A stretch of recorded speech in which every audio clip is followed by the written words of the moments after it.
While others set sail to find One Piece, Kaido set sail to find a good place to drink. The grand line remains the same, only the enemy's bad luck has skyrocketed. Kaido appears, not to train, not to talk, but to teach the world how to lie down properly, while the enemy is still buffing their stats. Kaido has already finished fighting and is back to drink more. Yonko, Marine, Celestial Dragons. Sounds familiar, but let's fight together quickly.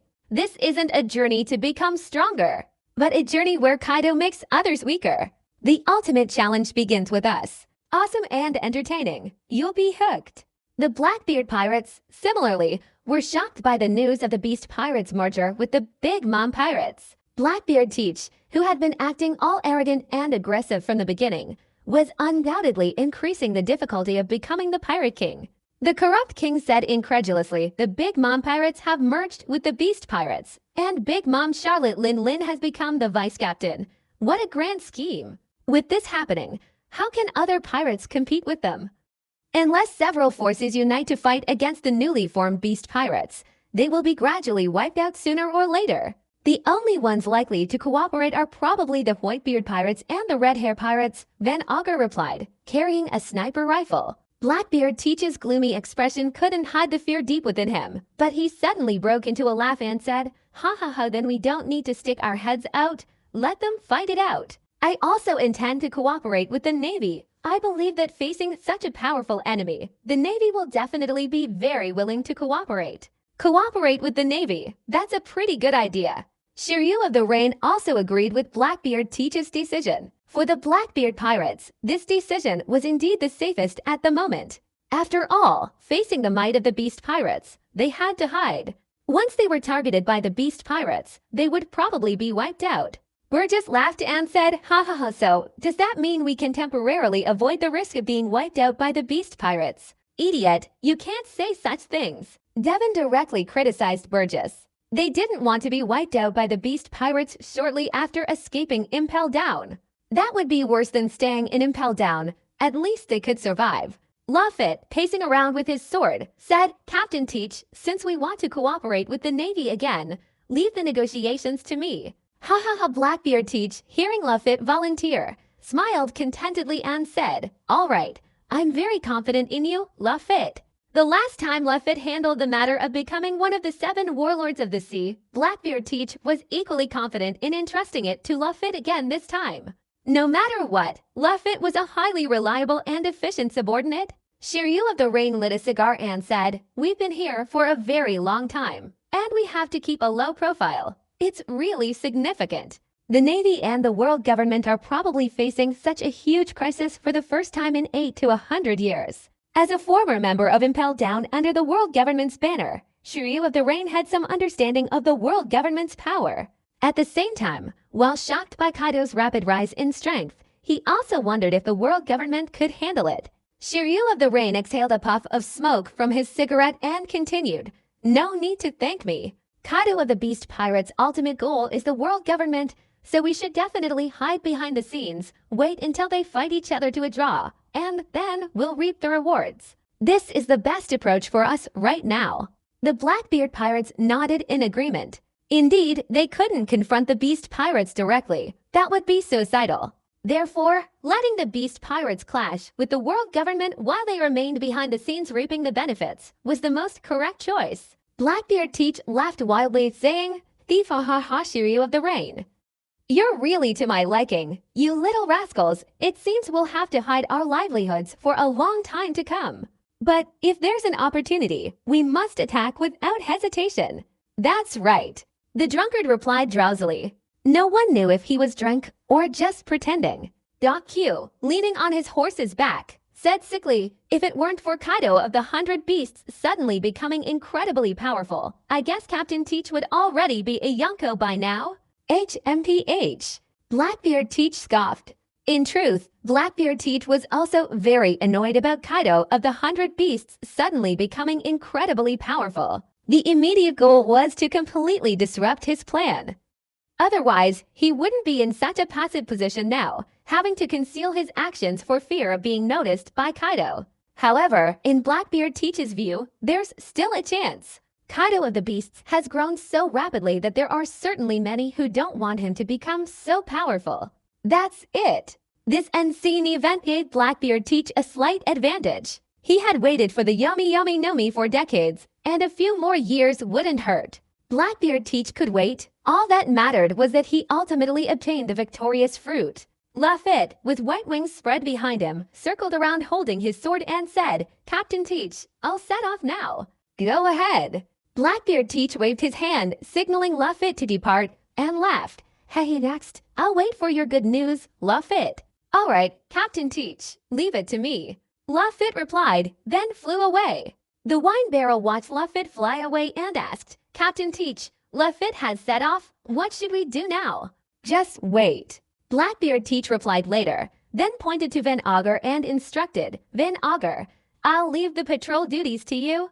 "All right, Captain Teach." Van Augur nodded in response. Actually, even without Captain Teach's instruction, Van Augur had planned to do the same. He had always been in charge of patrol duties for the Blackbeard pirates, and these duties would become even more demanding in the future, as they needed to constantly be vigilant against potential ambushes from the Beast Pirates. Just as the training ended and the Straw Hat Pirates returned, they saw Rayleigh in this state. Luffy suspiciously asked, "Rayleigh, what's wrong? What's in the newspaper that's making you so worried?"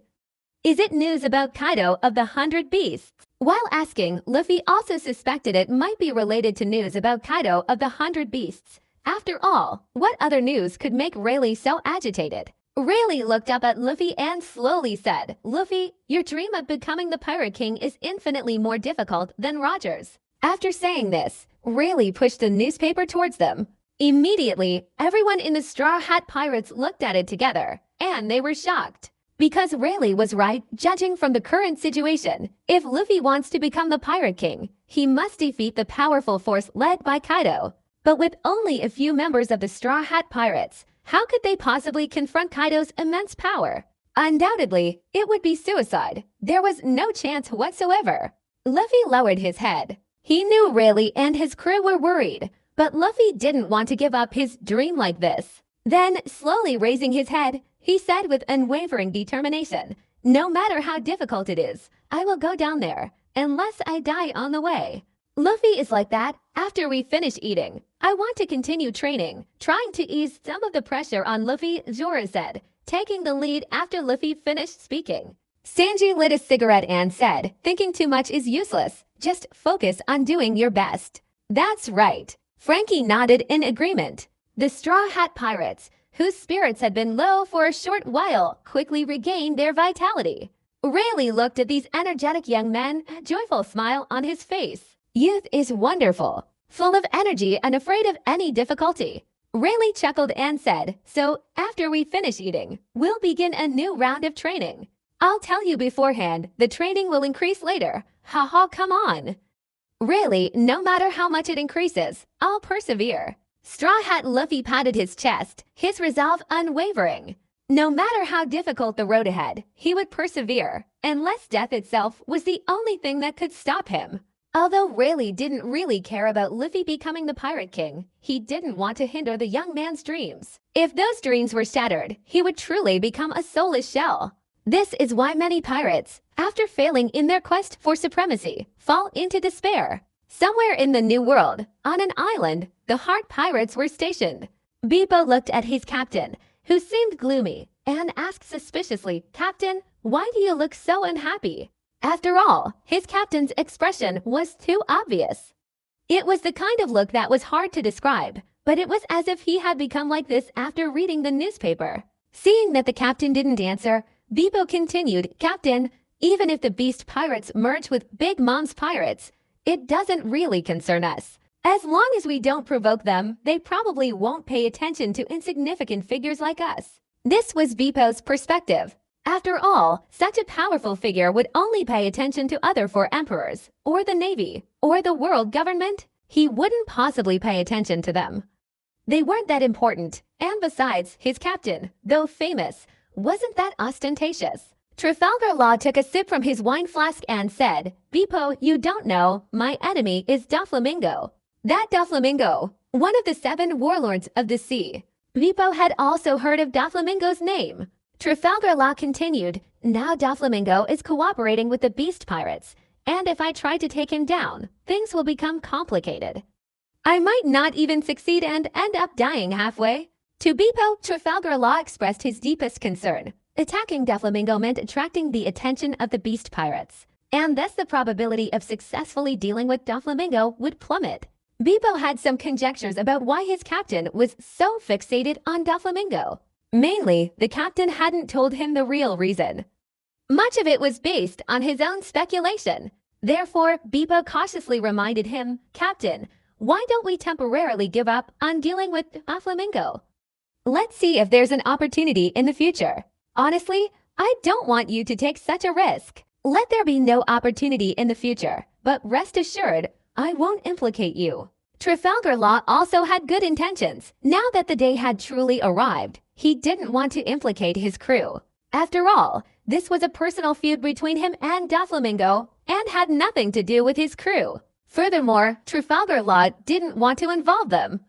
Dealing with Doflamingo was practically a death sentence. Beepo was about to say something when Trafalgar interrupted him, saying, Okay, Beepo, I know what you want to say. No need to say anything more. We should get ready and set off. Anyway, the new world is probably going to be chaotic soon, and we can't just sit here waiting to die. Trafalgar Law picked up his weapon and stood up to leave. Beepo quickly followed the captain's footsteps. Calm Belt, the Kingdom of Women. Looking at the latest issue of the newspaper, Mrs. Nyan sighed, the outside world has changed so much now. It's a good thing the Kingdom of Women is in the Calm Belt. It should be able to avoid future storms. Actually, when Mrs. Nyan said this, even she wasn't entirely sure if they could avoid future storms. After all, according to Mrs. Nyan's perspective, she could already predict the future. A world-shattering war would break out. Whether the Kingdom of Women could avoid such a large-scale war would become a question. Of course, if they could avoid it, that would be best. At this moment, Boa Hancock approached and said, Old lady, you're also looking at the latest issue of the newspaper. Of course, even though I'm old, I still have to pay attention to the world situation. Mrs. Nyan replied. Regarding the future safety of the women's kingdom, Mrs. Nyan herself must be very concerned. After all, the Calm Belt is no longer truly safe. Even naval ships with advanced sea technology can reach it. Therefore, they can no longer rest easy like before. They must remain vigilant at all times. Boa Hancock sat down, poured herself a glass of red wine, and said, I still want to meet Kaido, but it seems I'll have to postpone it again. Boa Hancock had always been very curious about Kaido, who dared to openly oppose the world government and exterminate the celestial dragons. However, to Mrs. Nyan, Boa Hancock's words were completely suicidal, showing a complete lack of awareness of danger. Mrs. Nyan tapped her cane and said, Hancock, you're crazy. Don't you know what kind of person Kaido of the Beasts is now? You're still so curious. It's safer to stay here in the Kingdom of Women. Those things, whether they happen or not, don't overthink it. No one can guarantee that you'll be good or bad after meeting Kaido of the Beasts, but no one can gamble on such things. Old woman, do you know how long-winded you are? What's wrong? Can't I handle it myself? Boa Hancock glared directly at Mrs. Nyan and retorted. Under normal circumstances, Boa Hancock would have definitely thrown Mrs. Nyan out of the room, but her thoughts were just too muddled right now. To be honest, Boa Hancock herself felt, to some extent, that what Mrs. Nyan said made sense. Kaido, the Beast King, has always been known for his brutality, and no one knows what the outcome would be if he went to Wano country. Regarding this point, Boa Hancock herself didn't dare to gamble. She was simply curious about Kaido of the Beasts. Therefore, Boa Hancock decided to continue observing. After all, the current situation wasn't suitable for heading to the New World. The Navy and the world government were probably all watching the movements in the New World closely. Seeing Hancock's rationality, Mrs. Nyan was very pleased. At least Hancock hadn't done anything reckless. Mrs. Nyan didn't know that the reason was Boa Hancock didn't understand Kaido of the Beasts well enough, so she was 100% certain she wouldn't do something reckless. On the other side, in the Dressrosa Royal Palace in the New World, Doflamingo, similarly, after drinking red wine, laughed maniacally and said, No, Lord Kaido's move is truly excellent. Bringing the entire Big Mom pirates under his control has instantly boosted his power. With this, the New World's situation will become increasingly clear. Whitebeard pirates, red hair pirates, and the beast pirates. What will you do against the beast pirates, whose power is constantly increasing? Even excluding Lord Kaido, the beast pirates, plus Redfield, Germa 66, and the merged Big Mom pirates, such a combined force would probably only be able to stand a chance against the Navy and the world government using their full strength. Treble said cheerfully, "Young master, with our close cooperative relationship with the beast pirates, our benefits will only grow." Not enough. It may seem right now, but it could be destroyed at any moment. Doflamingo replied, taking a sip of red wine. Treble immediately thought of the young master's intentions and exclaimed anxiously, "Young master, do you really intend to bring your entire family and all their power to join the beast pirates? If that were the case, young master, you would lose absolute control. You'd become Kaido's subordinate, restricted everywhere." To be honest, Treble really didn't want the young master to bring his entire family to join the beast pirates. It would definitely lead to many changes. Doflamingo revealed an evil grin and said, No, Treble. You still don't see the long-term enough. You can't just consider short-term benefits. Otherwise, in the future, we won't have anything to do with each other. So, when it comes to making decisions, you still have to make decisions. Doflamingo had already realized that as Kaido of the 100 Beasts grew stronger and stronger, its power is growing ever larger and will gradually devour the entire world. Ultimately, world control will either remain in the hands of the world government or change hands to Lord Kaido. Aside from these two possibilities, there are no other options. Therefore, Doflamingo must make an investment quickly. A mere partnership is not enough. It's not truly being part of the same family. What Doflamingo wants is to become one of Lord Kaido's people. In this way, as long as the World War doesn't come and Lord Kaido wins, Doflamingo can attain a high position. Just like the 20 kings of Muriajwa, who ruled the world for 800 years, they all became the celestial dragons, now 19 of them. Therefore, if Doflamingo wants to become a veteran, the correct choice is to join the beast pirates, not his current partnership. Treble had recognized him as the young master. This was a decision, and there was no way to change it. In the patriotic spirit, the Revolutionary Army's new headquarters is now located on the surface. Currently, all the Revolutionary Army officers have rushed from the four seas of the Grand Line together. However, at this moment, their faces are far from pleasant, as if a huge mountain is pressing down on their heads. This includes Dragon, who is sitting in the main seat. Their Revolutionary Army has reached a very crucial moment. Either make new adjustments or continue to implement the previous policies. This time, basically all the members of the Revolutionary Army who could attend have arrived. The first to speak was the Eastern Army commander, Below Betty, who said, Kaido is now also targeting the world government. This will immediately conflict with our goal. If the current situation continues to develop, then a clash between us and Kaido is only a matter of time. Below Betty's words could be said to have highlighted the biggest problem facing the Revolutionary Army at the moment, but this problem was something they couldn't avoid and absolutely had to face. There was no escaping it. Northern Army Commander Karasu looked at leader Dragon and asked, Dragon, what are your plans?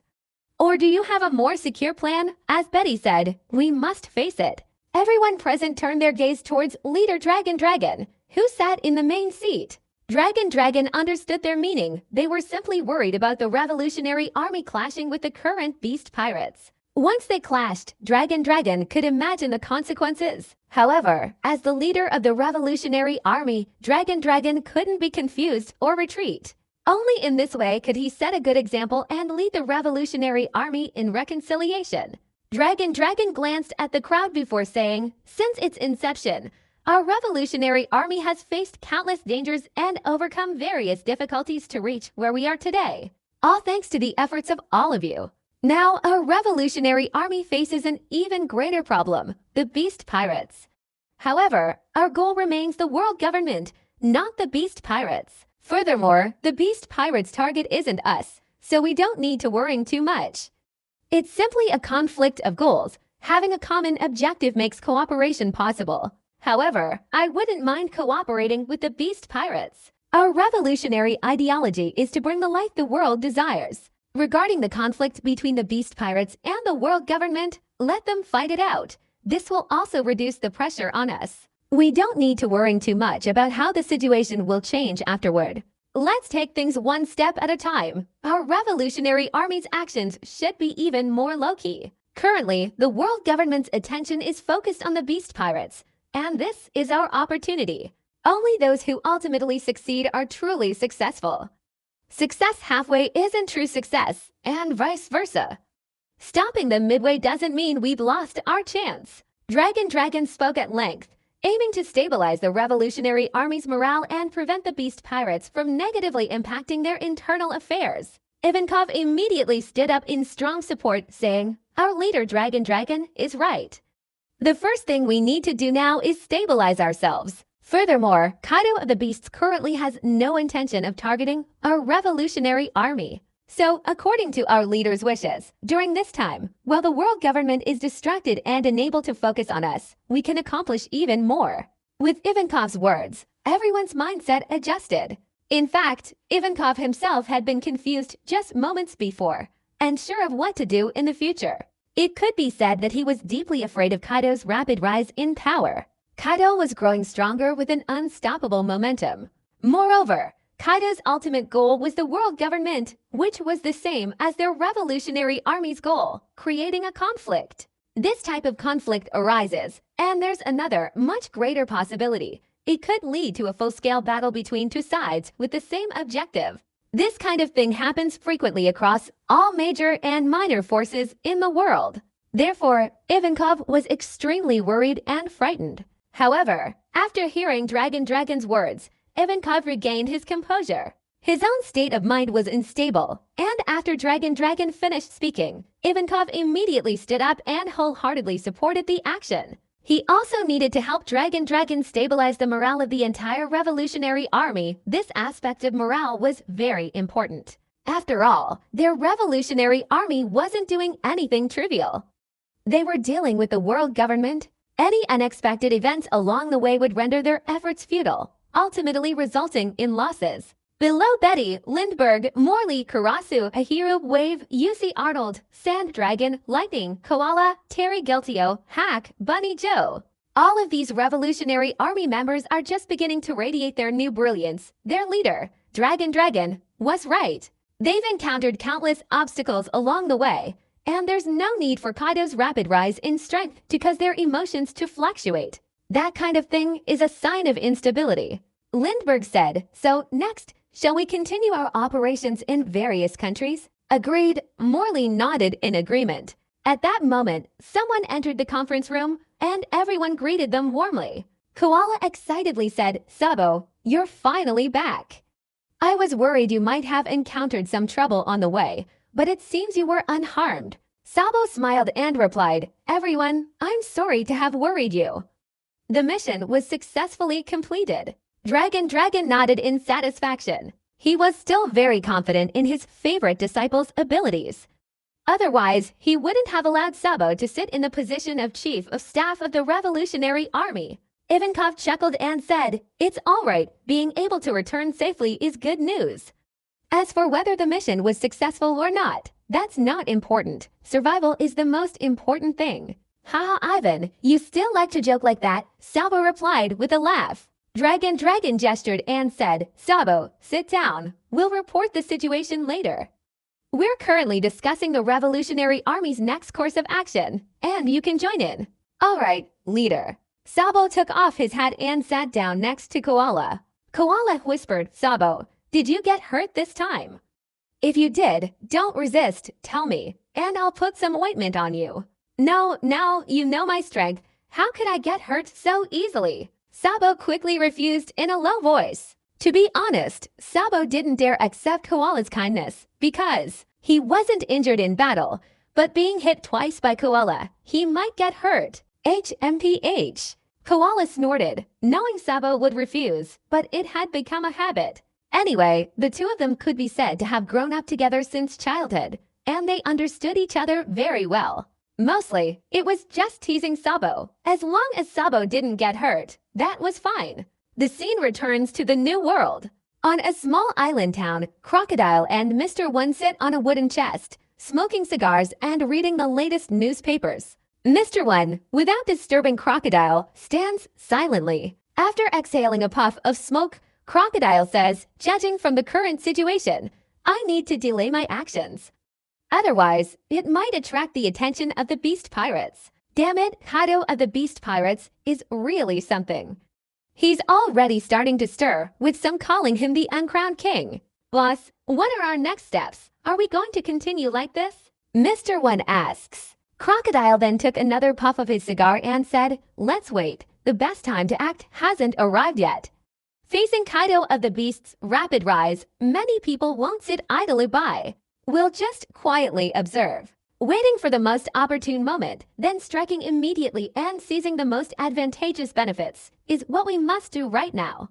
But honestly, Kaido's rapid rise has indeed seriously impacted my plans. Or rather, does Kaido of the Beasts have the ability to truly become the king of the world? The future era is truly something to look forward to, right, Mr. O1? Yes, boss, seeing such a powerful pirate rise is indeed something to look forward to. Mr. One nodded in response. As for Kaido of the Beasts, Mr. One inwardly admired him. The other party was the most powerful hero of this era. Crocodile threw away his unfinished cigar and said, let's go. Mr. One, we should also get some exercise. In the New World, at this very moment, a town on a certain island was truly suffering severe destruction. The destroyer was Douglas Bullet. Run, this guy is a monster. The lucky survivors were desperately fleeing. But Douglas Bullet relentlessly approached these survivors, disdainfully saying, you're all a bunch of weaklings, can't you let me have a good experience of the joy of fighting?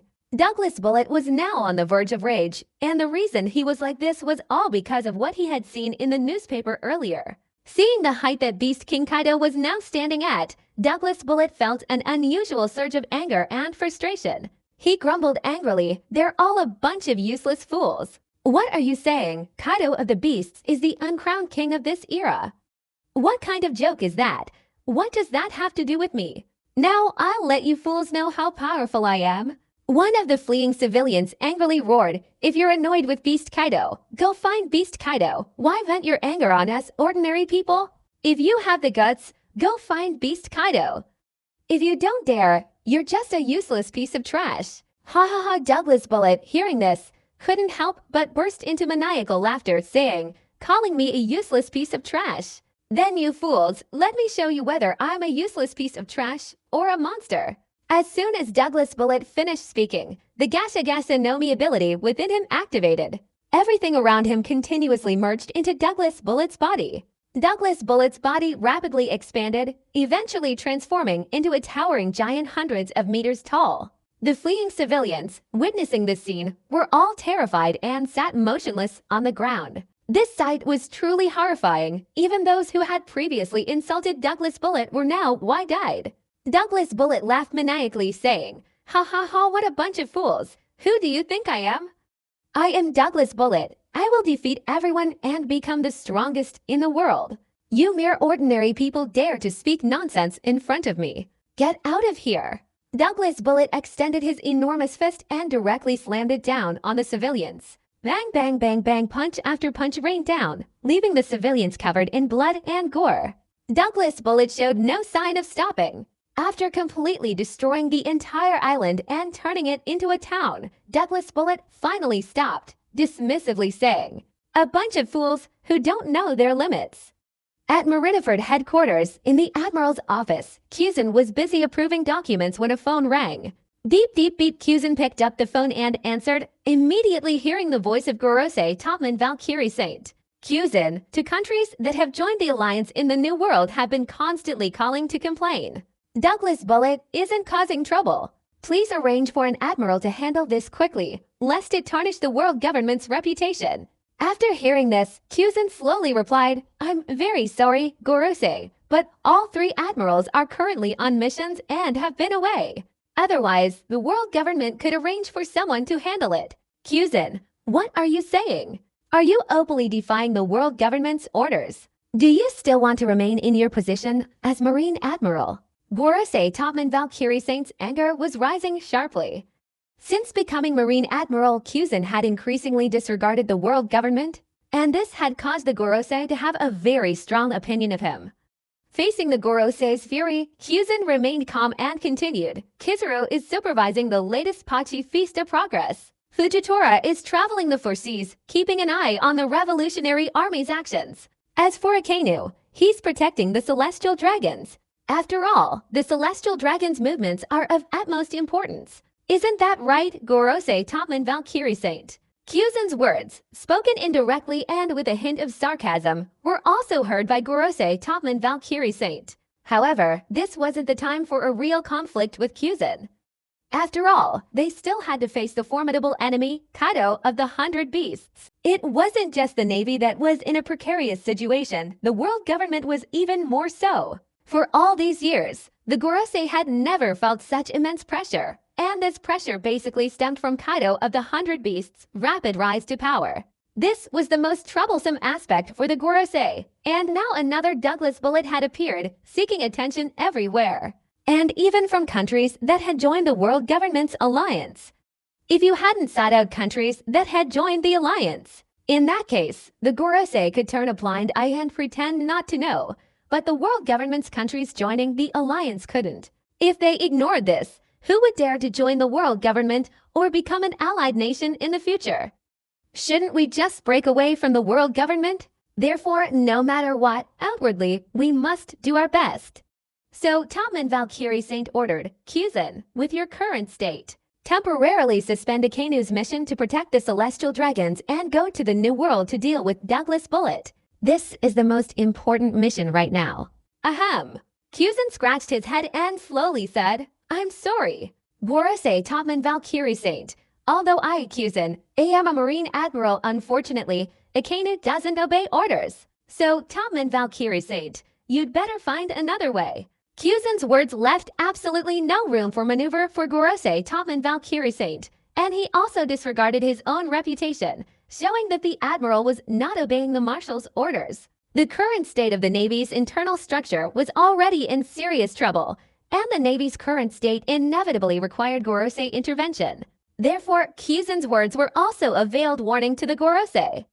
Topman Valkyrie Saint was furious. The Navy was becoming increasingly unbelievable. He warned Kyuzen, if you cannot handle the position of Navy Marshal, then we Gorosei can replace you.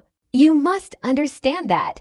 A little tug of war, Kyuzen said with a lazy expression. Gorosei, if you want to see internal conflict erupt within the Navy, you can try replacing me. I have no objection. Upon hearing Kyuzen's words, Topman Valkyrie Saint's eyelids twitched instantly. That was indeed possible.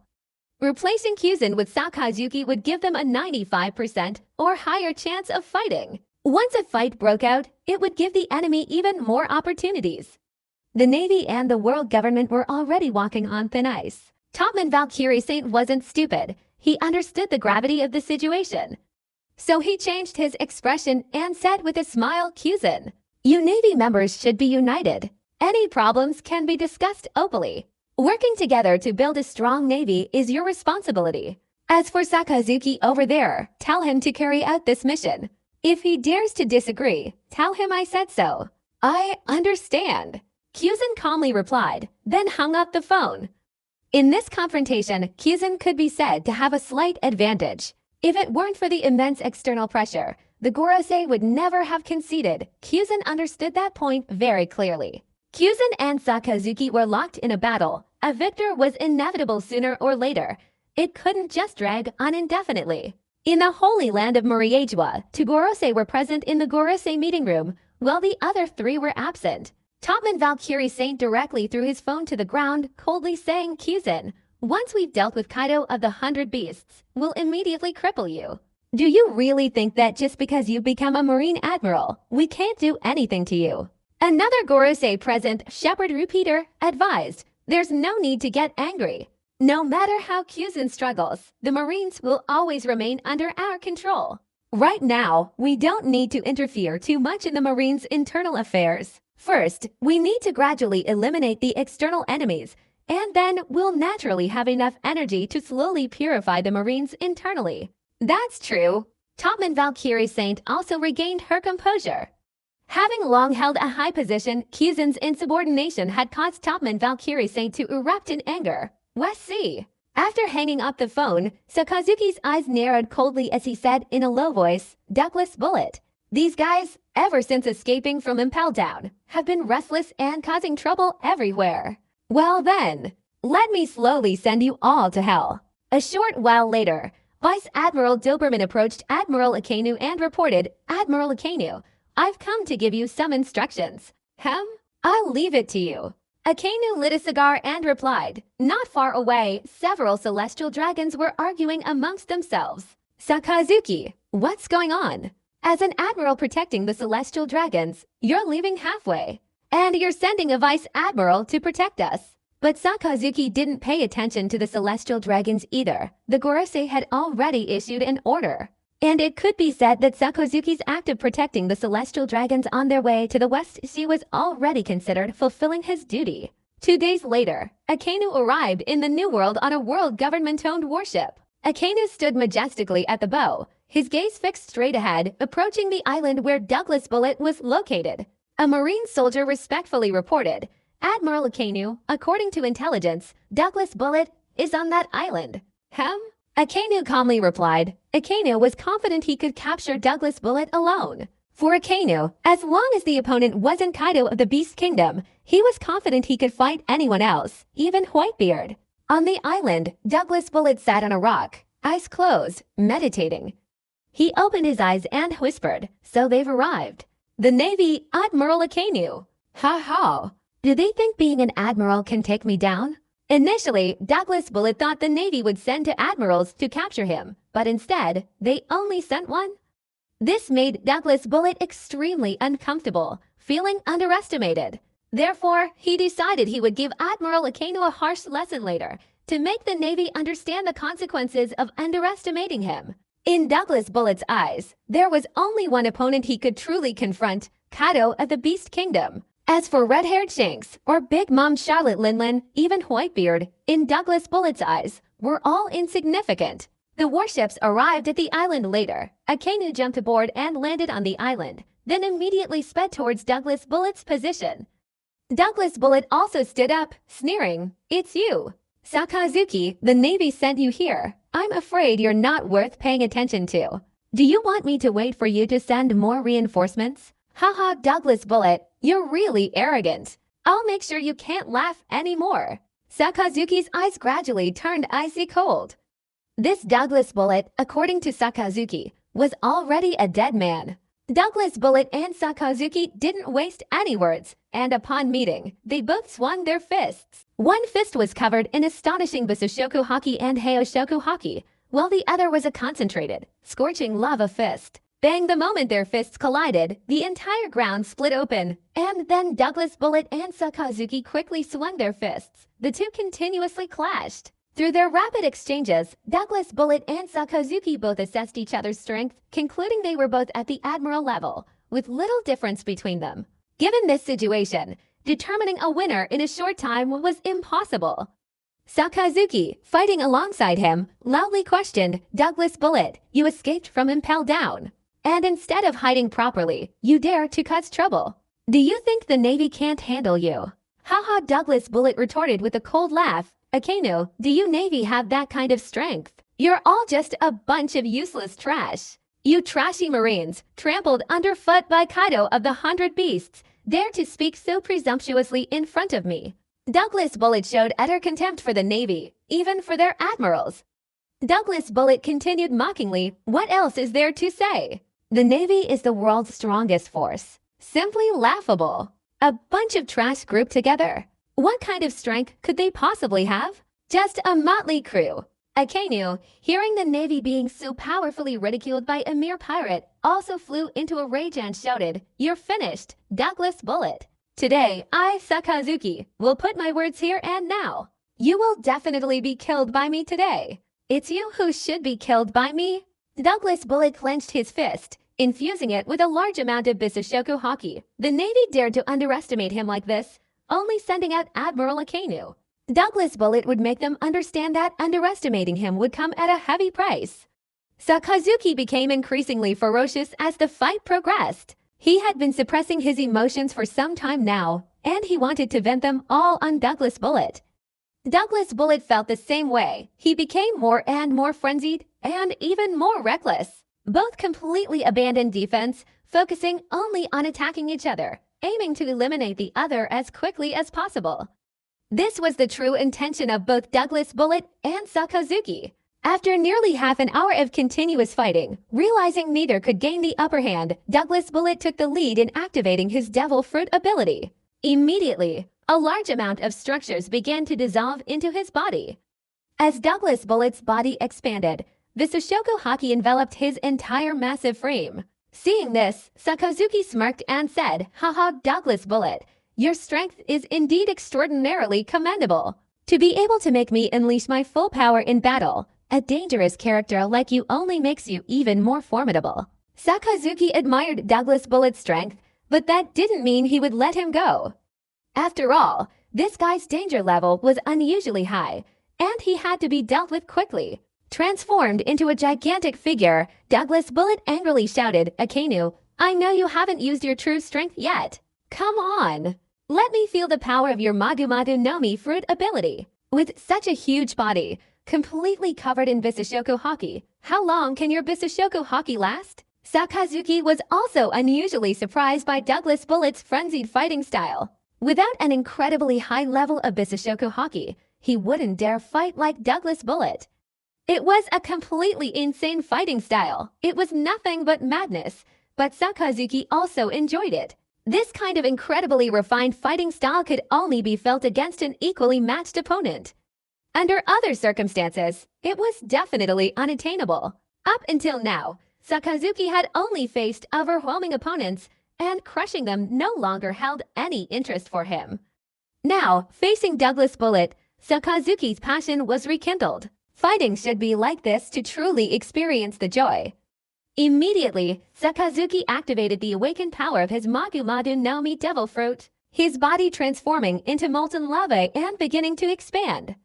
Eventually, it formed a colossal lava giant, much like the one Douglas Bullet is today. Douglas Bullet, seeing the creature transform before him into a gigantic lava dog-like beast, excitedly exclaimed, "Sakazuki, that's great! You, Admiral, have given me such a satisfying battle." Boom, boom, Douglas Bullet and Sakazuki had entered a state of completely frenzied combat, and the entire small island began to deform due to their frenzied fighting. It was predictable that with such intense fighting, the island would soon collapse. The naval soldiers on the shore were all wide-eyed with astonishment. They were new recruits in the Navy. They had never witnessed such a battle before. Their eyes were completely opened. This was the battle of the highest-level combatants of the sea. One of the Marine soldiers exclaimed, "This is the peak of naval power, so powerful. It's unimaginable that it can be this shocking. After all, we will never be able to possess such monstrous strength." As a Marine soldier who had only recently joined, he had a clear vision of his future.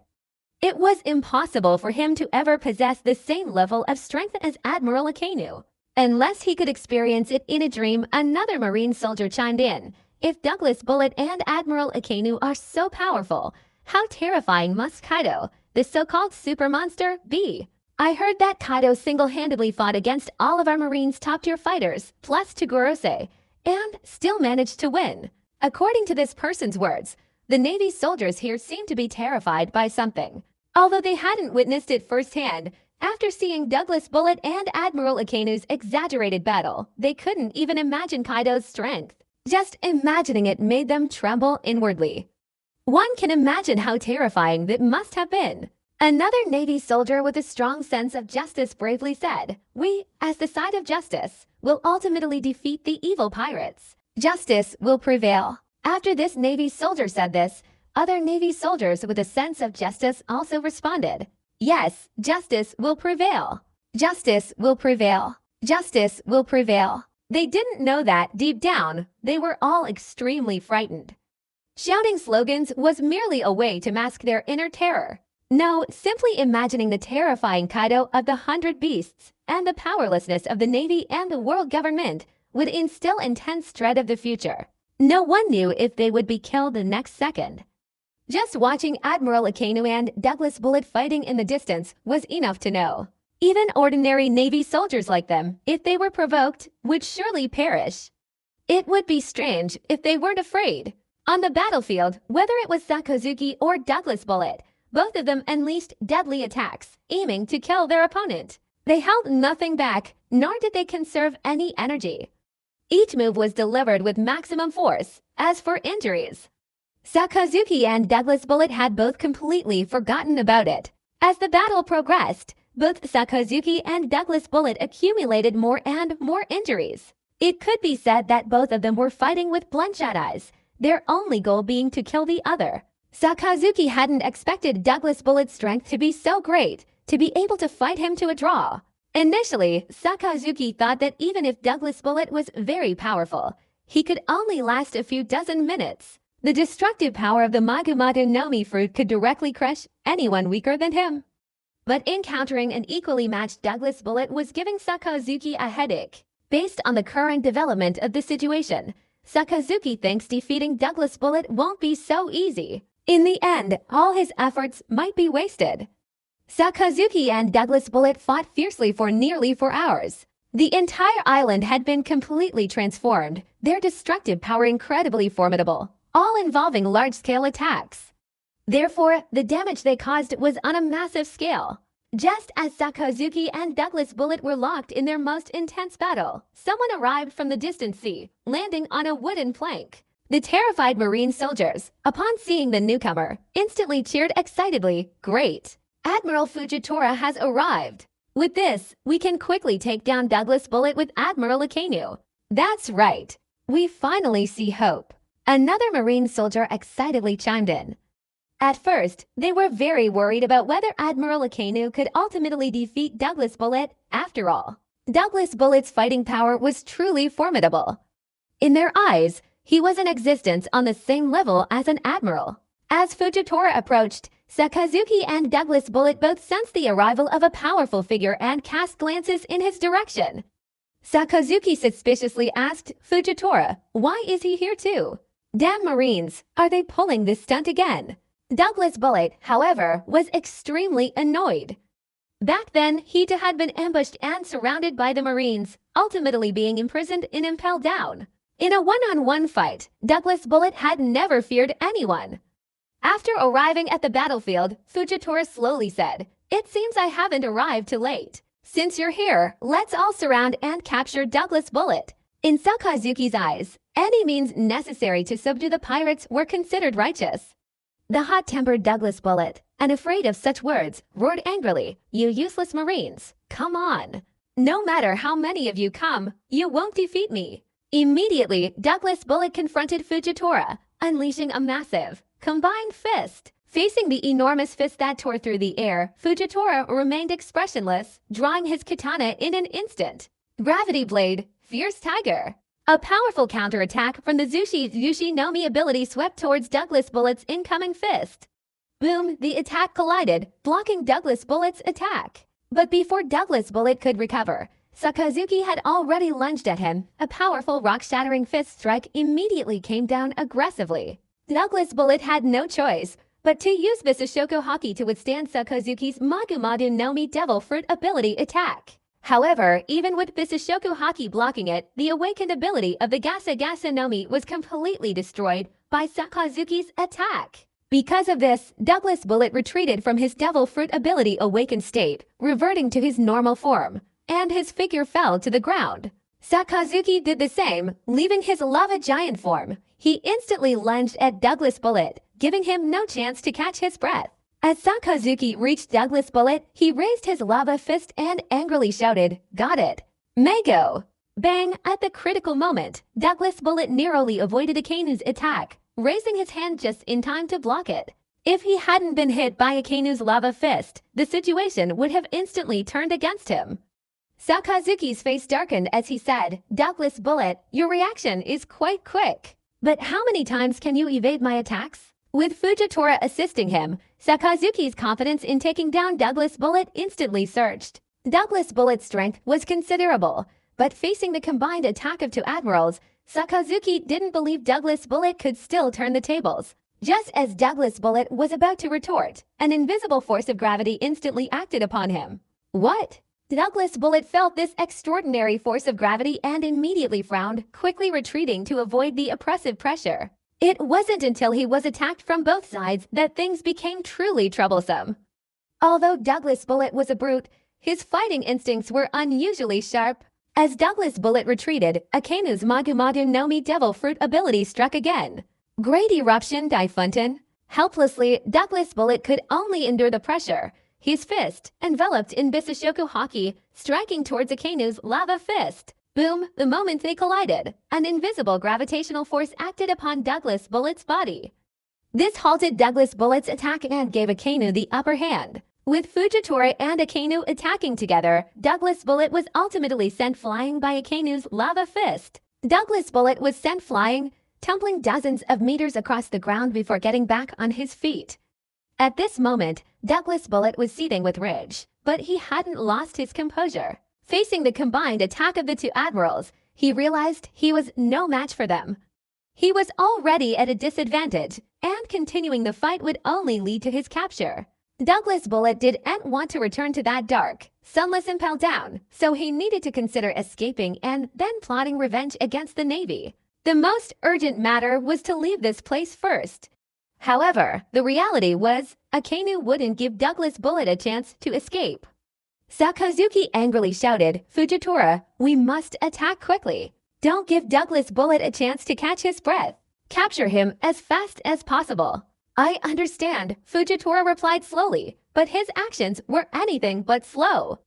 Sakazuki didn't ask Fujitora Isho why he came to help, and Fujitora Isho didn't answer Sakazuki about how he was deployed. Their primary mission was to capture Douglas Bullet. Facing the relentless combined attack of Akainu and Fujitora, Douglas Bullet's injuries were clearly worsening. Fujitora's wide-ranging Kenbun-shoku Haki locked onto Douglas Bullet, giving him no chance to escape, and he continuously suppressed him with his Zushi no Mi ability. Akainu, meanwhile, was primarily focused on attacking Douglas Bullet. Douglas Bullet defended himself while angrily shouting, "Disgusting, despicable Marines. Using such boring tricks again. Eliminating pirates, any means are just." Sakazuki paid no attention to Douglas Bullet's roars. His goal from beginning to end was only one thing, to eliminate Douglas Bullet. The Marine soldiers watching the battle cheered excitedly. The combined power of the two admirals was extraordinary. Taking down Douglas Bullet was only a matter of time. 2 minutes later, Fujitora seized the opportunity to use the full power of his Zushi no Mi ability to suppress Douglas Bullet, severely restricting his movements. Sakazuki, however, wouldn't waste such a good opportunity, launching a powerful lava fist attack towards Douglas Bullet's head. Mago!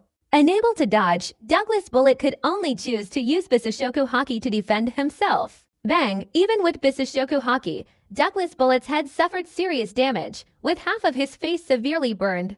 This was also because Douglas Bullet's Bisashoku Haki was strong enough. Facing Akainu's lava fist, half of his face would have been destroyed. Seeing that his attacks hadn't inflicted fatal damage on Douglas Bullet, Sakazuki raised his eyebrows and said, "Bisashoku Haki is truly tough, but let's see how long you can hold out." According to Sakazuki, no matter how immense and powerful Douglas Bullet's Bisashoku Haki was, there was always a limit. Therefore, by pushing Hadu Gross Bullet to that limit, he could inflict fatal damage. Once that fatal damage was successfully inflicted, Douglas Bullet's downfall would only be a matter of time. Douglas Bullet covered his burning left cheek with his hand and said in a low voice, "Facing two admirals simultaneously is already so stressful.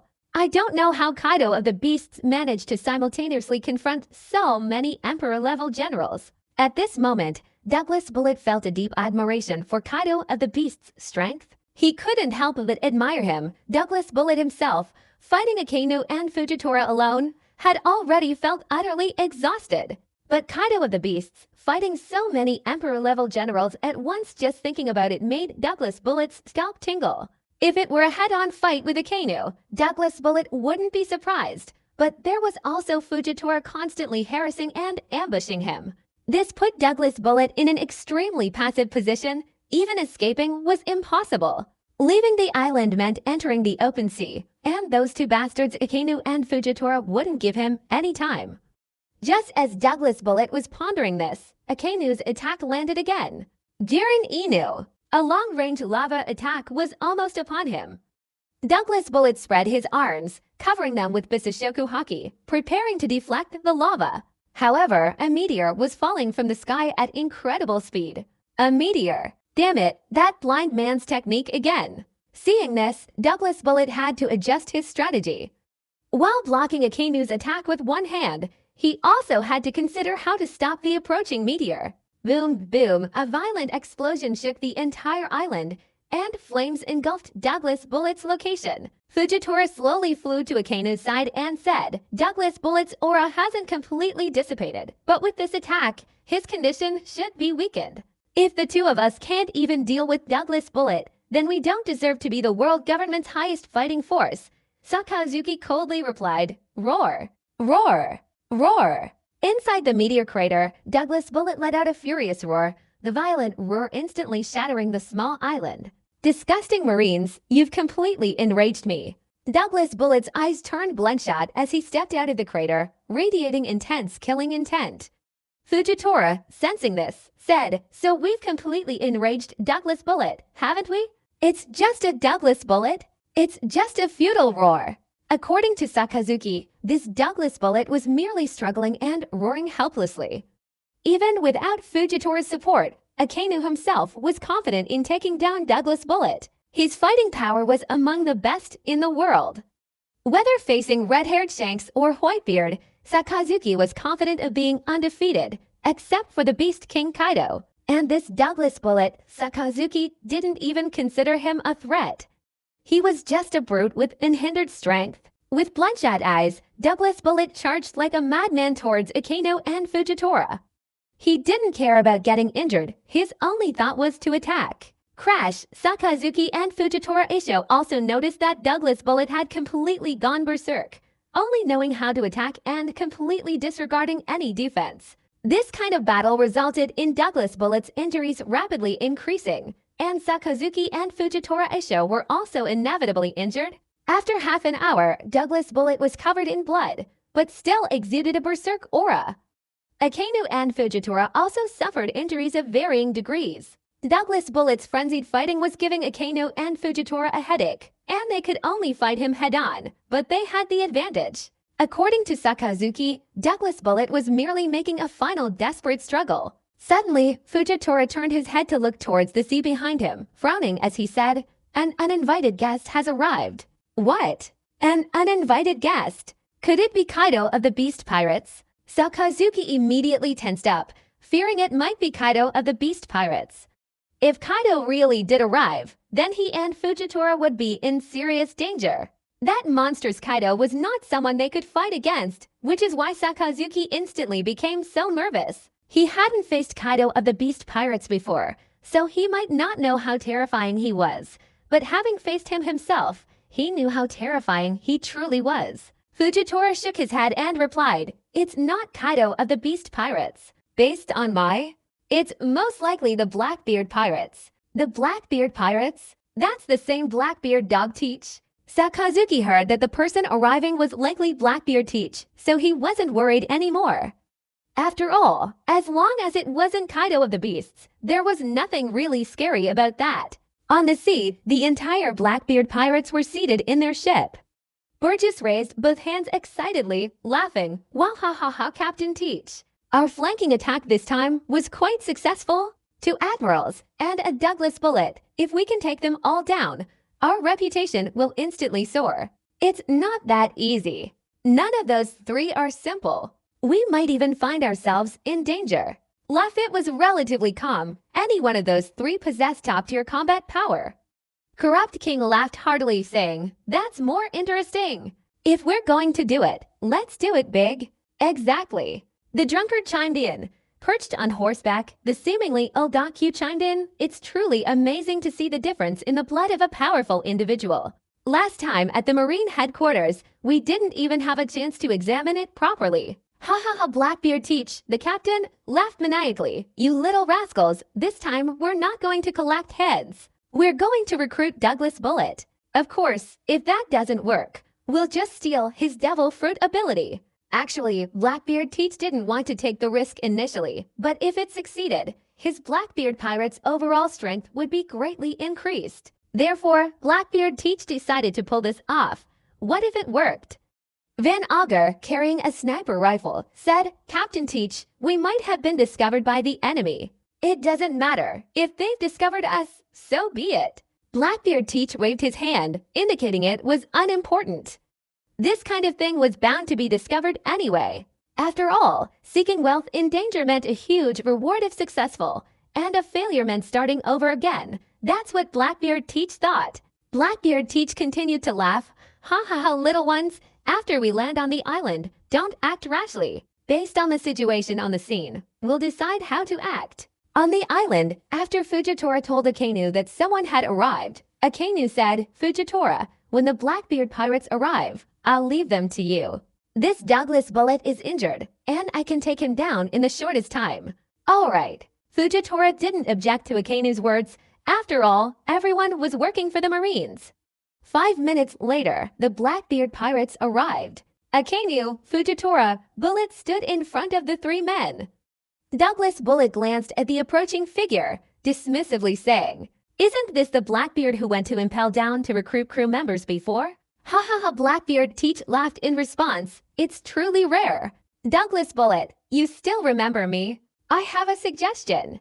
You're destined to lose to Marine admirals. How about joining my Blackbeard pirates? Just join my Blackbeard pirates, and we can help you take down these two Marine admirals. Back then, you little brat on Whitebeard's ship. Do you think you can subdue me? That's far too much of a pipe dream." Douglas Bullet completely underestimated Blackbeard Teach. In Douglas Bullet's heart, he only paid attention to those stronger than himself. As for anyone weaker than him, Douglas Bullet wouldn't even bother to look at them. Fujitora chuckled softly. "It seems they can't agree. That's our chance, isn't it, Admiral Akainu? They're just a bunch of rabble. We'll wipe them all out later." Sakazuki still didn't take the Blackbeard pirates and Douglas Bullet seriously. Sakazuki continued, "As I said earlier, I'll deal with Douglas Bullet, and the Blackbeard pirates are yours, Fujitora." Blackbeard Teach, on the other hand, was still extending an invitation to Douglas Bullet, saying, "Ha ha ha, Douglas Bullet, you should think carefully about this. After all, facing two admirals is quite dangerous. Little brats, wait until I wipe out the Navy, then you'll have a good talk with me," Douglas Bullet said defiantly. Blackbeard Teach completely ignored this, gesturing for his subordinates to retreat and not participate in their battle. Blackbeard Teach wouldn't waste his time on something fruitless.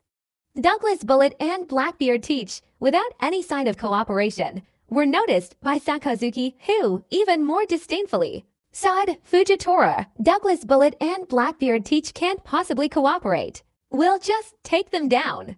Her. Fujitora Isha wanted to retort to Akainu, "Where did you get that confidence from? It's true that both of them are top tier, but the pirates opposite are also quite strong. What if they try to escape?" However, Fujitora didn't say anything more. The Navy was after all aiming to capture pirates, and besides, these pirates were extremely vicious and couldn't be let go. Sakazuki, along with Fujitora Isho, continued their siege of Douglas Bullet. As for the Blackbeard pirates, after capturing Douglas Bullet, they moved on to capturing the Blackbeard pirates. The three of them once again erupted in battle. On Blackbeard's side, Doc Q, seemingly ill, leaned on his horse and whispered, "Captain Teach, are we just going to watch them fight?" "Ha ha ha," Blackbeard Teach laughed, revealing a ferocious glint in his eyes. "Of course not. If the Marines really capture Douglas Bullet, we'll be in real danger. But judging by the current situation, their injuries aren't serious enough yet. Only when their injuries become truly severe will it be time for us to intervene." Blackbeard Teach had already mentally simulated how to counter them. Corrupt King licked his lips, revealing a ferocious expression, and laughed. "Hurry up and start. I can't wait any longer. This kind of waiting is really torturous." "It's all right. We can have some drinks while we wait." The wine barrel, on the other hand, didn't care much, because for him, as long as there was alcohol to drink, that was enough. As for the rest, the wine barrel was too lazy to think about it and didn't need to dream about it. Captain Blackbeard Teach would arrange everything. He just needed to contribute during the battle. Ugly Devon said, watching men fight is really boring. If you want to watch, you should watch women fight. That's much more interesting. Your peculiar hobby makes people dare not show respect. Shiryu of the Rain, smoking a cigar, glanced at Devon and replied. Burgess raised both hands and laughed heartily, saying, "Well, ha ha ha, anyway, as long as Captain Teach says to fight, I'll be the first one to charge forward. Speak softly so as not to attract the enemy's attention. If that ruins Captain Teach's important plan, then there's nothing more to be said."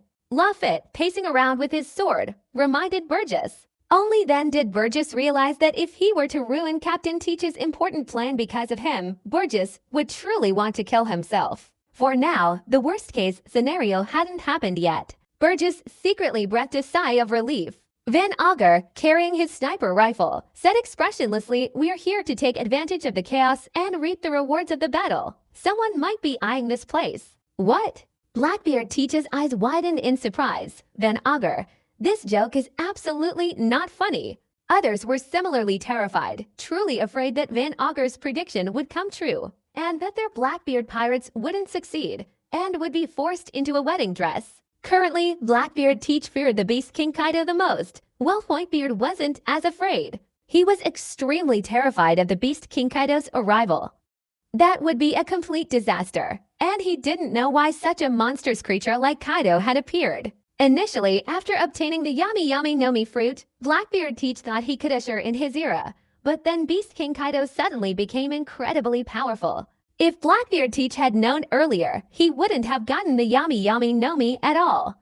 At least he could have lived to a ripe old age. Now, that's impossible. Obtaining the Yami Yami no Mi also meant forming his Blackbeard pirates. Thus, Blackbeard Teach had no choice but to continue his journey, either becoming the Pirate King or dying at sea. Only these two paths remained. Laffit shook his head and reminded him, "Van Augur, say less of this. Captain Teach is worried." That's right. Van Augur also realized that what he had just said was too much, probably scaring Captain Teach. Blackbeard Teach looked dejected. Why did he feel so unreliable about his crew at this moment? Corrupt King's eyelids twitched as he said, "This joke is not funny at all. If it's really like that, we should run away first, lest we be caught off guard." On Douglas Bullet's side, while blocking Fujitora's attack, he was also hit hard in the stomach by Akainu's lava fist. Even though Douglas Bullet used Bisashoku Haki for defense, he still felt an intense, burning sensation. This caused Douglas Bullet's complexion to change drastically. There was nothing he could do. The Magumadu no Mi fruit ability gives Akainu extremely high attack power. Simply using Bisashoku Haki to block Akainu's Magumadu no Mi devil fruit attack wasn't a solution. Douglas Bullet ignored Fujitora's attack, raising his fist, simultaneously enveloping it in Bisashoku Haki and Heishoku Haki, and slamming it down on Akainu's head. Douglas Bullet endured Fujitora's pressure on Akainu, but even that brief moment of inattention was enough for Akainu to make a counterattack. Sakazuki's other hand transformed into a lava fist, aiming at Douglas Bullet's incoming fist and striking back. Boom! The two forces collided, generating a powerful shockwave. This forced the Blackbeard pirates to continuously retreat, otherwise they would be hit by the large-scale attack. Meanwhile, Fujitora, while Douglas Bullet and Sakazuki were clashing, launched a counterattack with a gravity blade. The tiger swept its claws towards Douglas Bullet from behind. Somewhere in the New World, on an island, the Red Hair Pirates were temporarily stationed. Beckman seriously inquired, "Shanks, are you really sure about this? I know you're worried about Bullet, Akainu, Fujitora, and the Blackbeard Pirates on the other side of the battlefield, but we finally escaped. If we get out, Kaido, the Beast Pirates, who's been searching for us, won't miss this opportunity." The Red Hair Pirates all looked at their leader. They had come this far together and had unwavering faith in their leader. Now, whatever decision their leader made, they would support him unconditionally. Red-haired Shanks looked at his companions and said happily, "Brothers, I know that no matter what decision I make, you will all support me. But this time I also know that if I take you to intervene on the other side of the battlefield, we might find ourselves in a desperate situation. Therefore," when Red-haired Shanks finished speaking, the red-haired pirates all tensed up, unsure of what their leader would decide. If he decided to set off, their whereabouts would very likely be discovered by Kaido of the Beast Pirates. Once discovered by Kaido, it was obvious what would happen. He would definitely come looking for them, because the Beast Pirates had been constantly sending people to investigate their whereabouts. Therefore, they were all anxious about what kind of decision their leader would make. Seeing the nervous expressions on his brothers' faces, red-haired Shanks laughed heartily, saying, "Ha ha ha, brothers, look how nervous you all are. Don't worry. How could I let you all die? We're just going to participate." In the near future, we all need to be careful. If we're not targeted by Kaido of the 100 Beasts, that would be unfriendly to us. In truth, red-haired Shanks cared deeply about his brothers and couldn't possibly put them in danger just because of his reckless actions. Therefore, during this time, red-haired Shanks planned to take his brothers and escape. He didn't believe Kaido of the 100 Beasts would constantly be watching him. After all, the New World was ever-changing. Furthermore, the Navy and the world government were also keeping an eye on Kaido of the 100 Beasts. So, red-haired Shanks didn't realize that Beast Kaido had so much energy that he could keep his gaze fixed on him all the time. The red-hair pirates all breathed a sigh of relief. It seemed their leader still had his wits about him. Normally, it wouldn't matter no matter how chaotic things got. The red-hair pirates weren't afraid of anyone, but Kaido of the Beasts was different. He was a monstrous anomaly, so their actions this time required extreme caution and careful consideration, especially since Kaido was watching them. If they ran out, wouldn't that be tantamount to telling Kaido of the red-hair pirates' whereabouts? Now, their leader was still rational and hadn't acted impulsively, which was why they breathed a sigh of relief. Red-haired Shanks laughed and said, "Brothers, let's have a feast. After all, staying on this uninhabited island for too long will get boring. Boss, at this rate of holding feasts, our food supply will be depleted." Lucky Roo, constantly munching on grilled meat, reminded him. This point definitely needed to be mentioned. Otherwise, if they ran out of food, they'd be doomed, and they'd have to go fishing in the sea every day. Ha ha ha, red-haired Shanks laughed in response. "What are you afraid of? Let's have a feast first. Food is easy to handle." The red-haired pirates all laughed along. With their leader like this, there was no need to worry, and they all became more relaxed. After all, they were used to it. At the same time, they didn't know that dozens of nautical miles away, in the sky, an enormous azure dragon was flying towards them. On the azure dragon's back stood Redfield and Big Mom Charlotte Lin Lin. Big Mom Charlotte Lin Lin smirked evilly, saying, Kaido, I've just joined, and I'm about to deal with red-haired Shanks. How exciting! I've long disliked red-haired Shanks, and now I finally have the chance. Just don't mess things up when the time comes. Kaido didn't really care about Big Mom Charlotte Lin Lin. After all, she'd given him the position of vice captain after joining, and ultimately, everything was decided by him. Kaido of the 100 Beasts, standing beside Big Mom Charlotte Lin Lin, with her hands clasped behind her back, slowly said to Redfield, "Charlotte Lin Lin, I'll deal with that red-haired Shanks later. After all, we're both swordsmen, and I'm quite interested." "What kind of joke is that red-haired Shanks? I want to kill him personally. You don't want to compete with me for him." Big Mom Charlotte Lin Lin was displeased after hearing Redfield's words. After all, Kaido taking both him and Redfield with him clearly showed he valued them. Kaido used to be her subordinate, but now it's different, the opposite. Big Mom Charlotte Lin Lin also wanted to show her worth. Not only was she in a precarious position, but she probably wouldn't be able to sit still, since within the entire Beast Pirates, Redfield was still the only one who could stand against him. Therefore, Big Mom Charlotte Lin Lin didn't want to miss the opportunity to kill red-haired Shanks. Seeing Big Mom Charlotte Lin Lin getting even angrier, Redfield didn't bother to say anything more, so he said, "Okay, I'll leave that red-haired Shanks to you. I'll take on Beckman." Ha ha ha, Kaido couldn't help but laugh when he heard Redfield and Big Mom Charlotte Lin Lin's conversation. Actually, even without bringing Redfield and Big Mom Charlotte Lin Lin along, Kaido could still wipe out the red hair pirates alone. It would just take more time. Now, Big Mom Charlotte Lin Lin and Redfield were arguing about who would take on Shanks, and Kaido was too lazy to get involved. He would seal off the entire area. If he gave the red hair pirates wings, they couldn't escape Kaido's blockade. Searching for the red hair pirates' whereabouts had consumed a lot of the Beast Pirates' manpower and resources. The red hair pirates were indeed very evasive, but now they were finally caught. As Kaido relentlessly approached, Shanks, Beckman, and Yasep, who were holding a banquet on the island, sensed the terrifying aura descending. Shanks instantly stood up and grimly shouted, "Brothers, Kaido of the Beasts is here. Prepare for battle. We're hiding in such a secluded place, and yet he still found us." Yasep's face was also grim. Being found by Kaido of the Beasts was no good. The risk was that their red-hair pirates could be annihilated.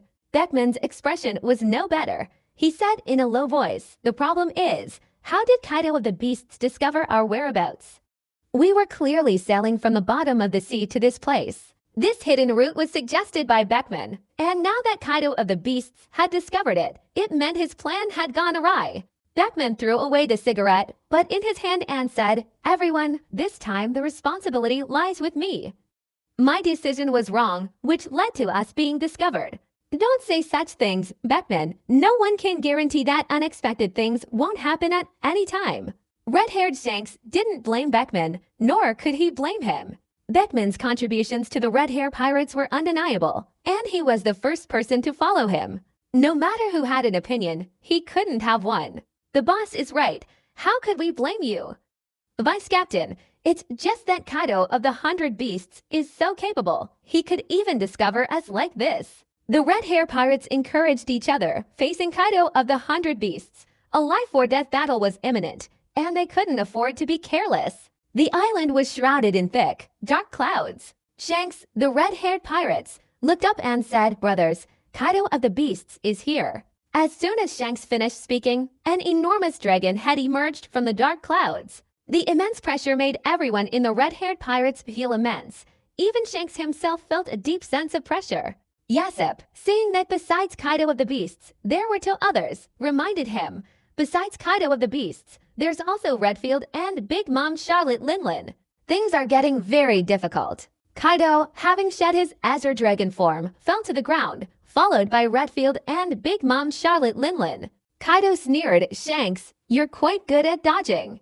"But you found me," Shanks replied, shaking his head helplessly. Big Mom Charlotte Linlin smirked and said, "Kaido, let's talk about this first. I'll deal with red-haired Shanks." "As you wish," Kaido said, raising his spiked club. "I'll let you practice on that, Beckman. Patrick." "That guy's strength is also enough for me to enjoy a fight," Redfield said, knowing the matter had already been settled. But since Captain Kaido himself said it, the meaning was different. The next moment, Big Mom Charlotte Linlin and Redfield charged out. Red-haired Shanks whispered, "Brothers, if you feel the situation is unfavorable, quickly escape. There's no need to lose your lives." Boom! Just as red-haired Shanks finished speaking, Big Mom Charlotte Linlin swung her Napoleon sword at him. At the moment of impact, Big Mom Charlotte Linlin immediately felt the pressure brought about by that Haoshoku haki. Big Mom Charlotte Linlin chuckled mischievously. Well, red-haired Shanks, your Haoshoku haki is very strong. But compared to Kaido, it's still far inferior." While Big Mom Charlotte Linlin was shocked by red-haired Shanks' Haoshoku haki, she wasn't entirely surprised, having witnessed Kaido's Haoshoku haki firsthand. Meanwhile, Redfield found Beckman, and the two engaged in a fierce duel. Kaido, on the other hand, used the Ado no Mi Devil Fruit ability to target the red-haired pirates' crew. These people weren't yet at the point where Kaido needed to use his true strength. He'd just slowly toy with them using the Ado no Mi Devil Fruit ability. These vines covered in Bisashoku haki were not something these people, who hadn't yet reached the Emperor level, could destroy. Lucky slammed a vine to the ground, snapping it in half, and grumbled, "Disgusting." These vines, after being coated with Bisashoku haki, have become so incredibly sturdy. Focus on the fight. Yasep was equally frustrated. Kaido of the Beasts was clearly toying with them, but they were powerless. They could only let Kaido toy with them using these vines. Red-haired Shanks and Beckman also noticed this, but they had no way to counter it. Shanks might not have faced as much pressure fighting Big Mom Charlotte Linlin, but Beckman had to give it his all against Redfield. Shanks shouted, "Brothers, don't fight, run away as fast as you can." But Big Mom Charlotte Linlin chuckled hideously. "Red-haired Shanks, do you think your subordinates can escape from Kaido? Whether we can escape or not is our business. You don't need to worry about it."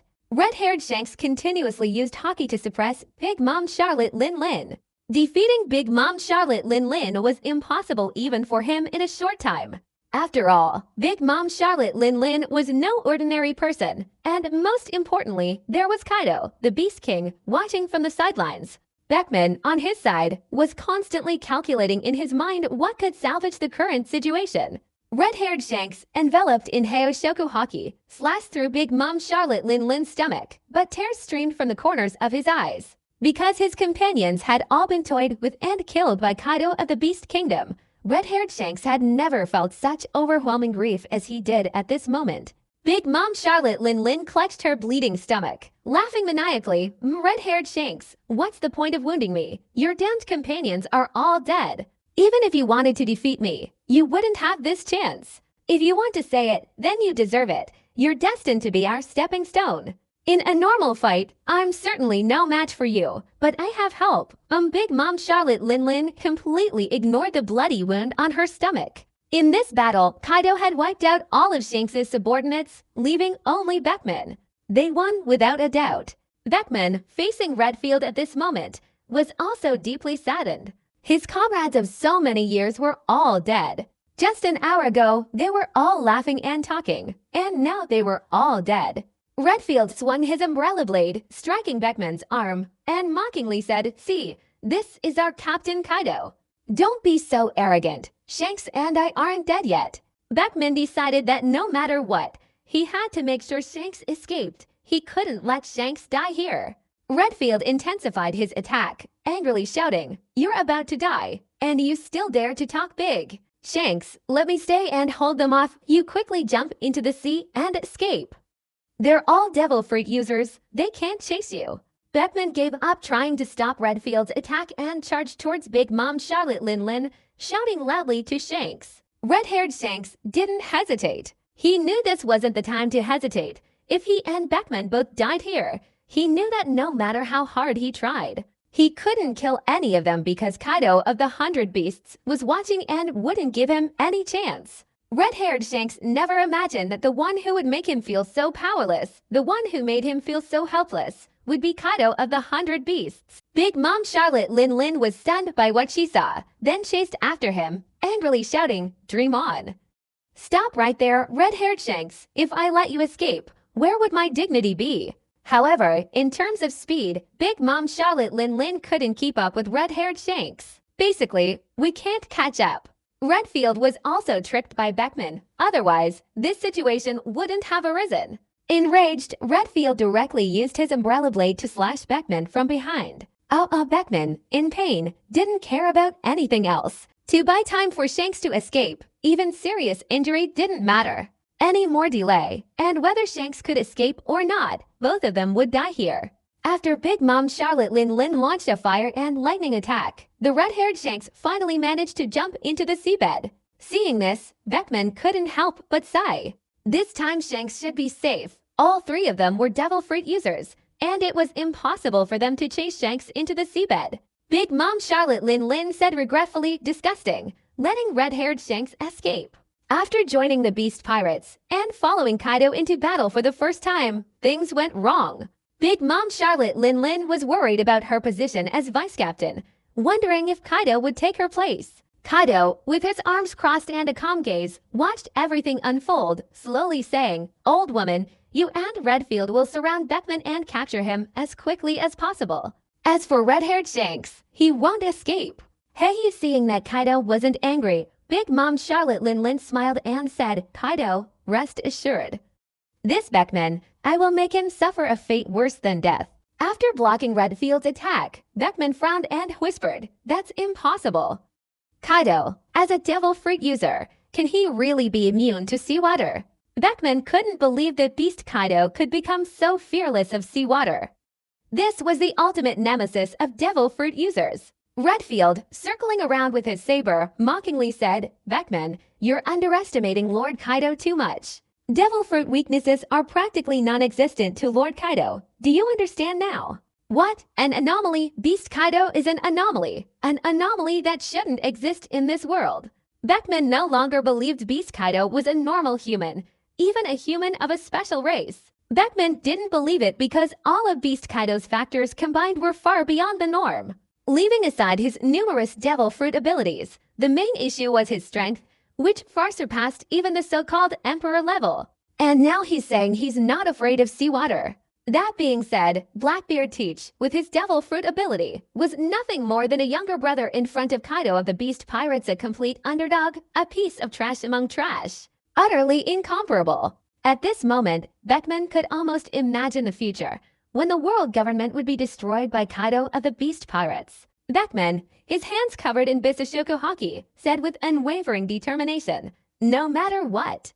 I am the vice captain of the Red Hair Pirates, and I want to be responsible for my fallen brothers. Come on, if you have the guts, come and kill me." Big Mom Charlotte Linlin appeared on the left, laughing. Redfield appeared on the right, saying, "Your life is counting down."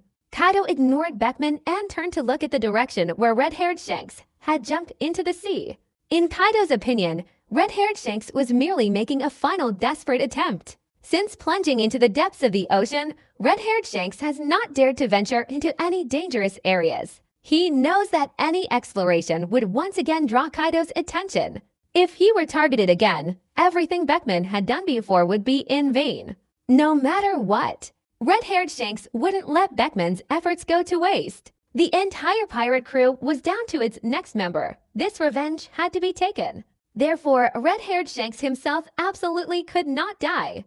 If he died, his fallen brothers would have sacrificed themselves in vain, and he couldn't possibly confront Kaido alone. So he needed to find powerful and effective reinforcements to fight against that monstrous Kaido. Shanks, who had originally planned to cooperate with Whitebeard, now seems to have extremely low chances of winning, leaving him with no choice but to seek help from the world government. 2 minutes after Shanks jumped into the sea, Beckman finally breathed a sigh of relief.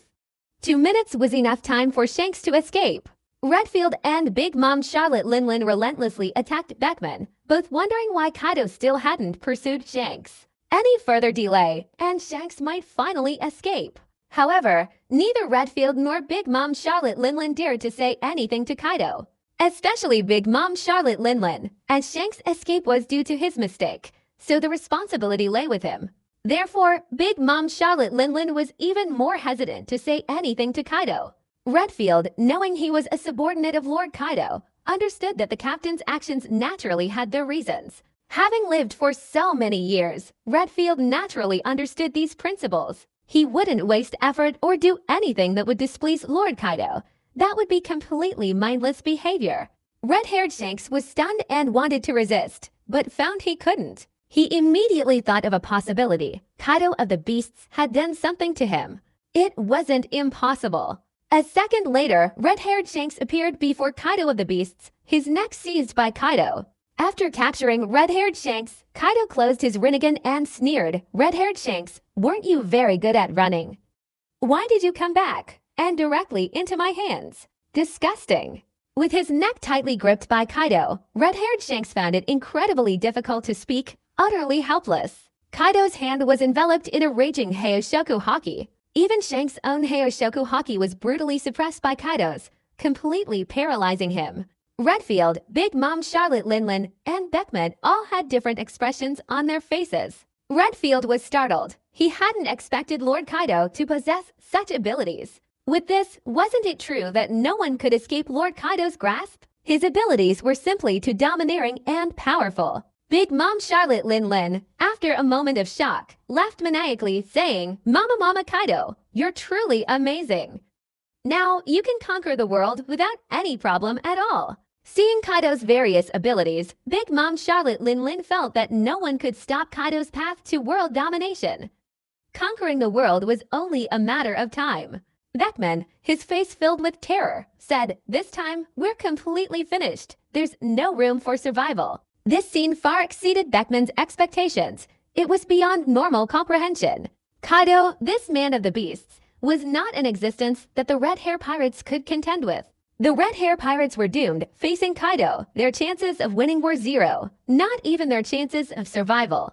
Shanks, restrained by the neck, struggled to speak. "Kaido, the history and future of this world are not something you can arbitrarily change. You are nothing more than a fleeting flower that blooms and withers quickly. Haha, Kaido was amused by Shanks' words. At this point, he still dared to talk about fate. Truly naive, fate is meant to be broken.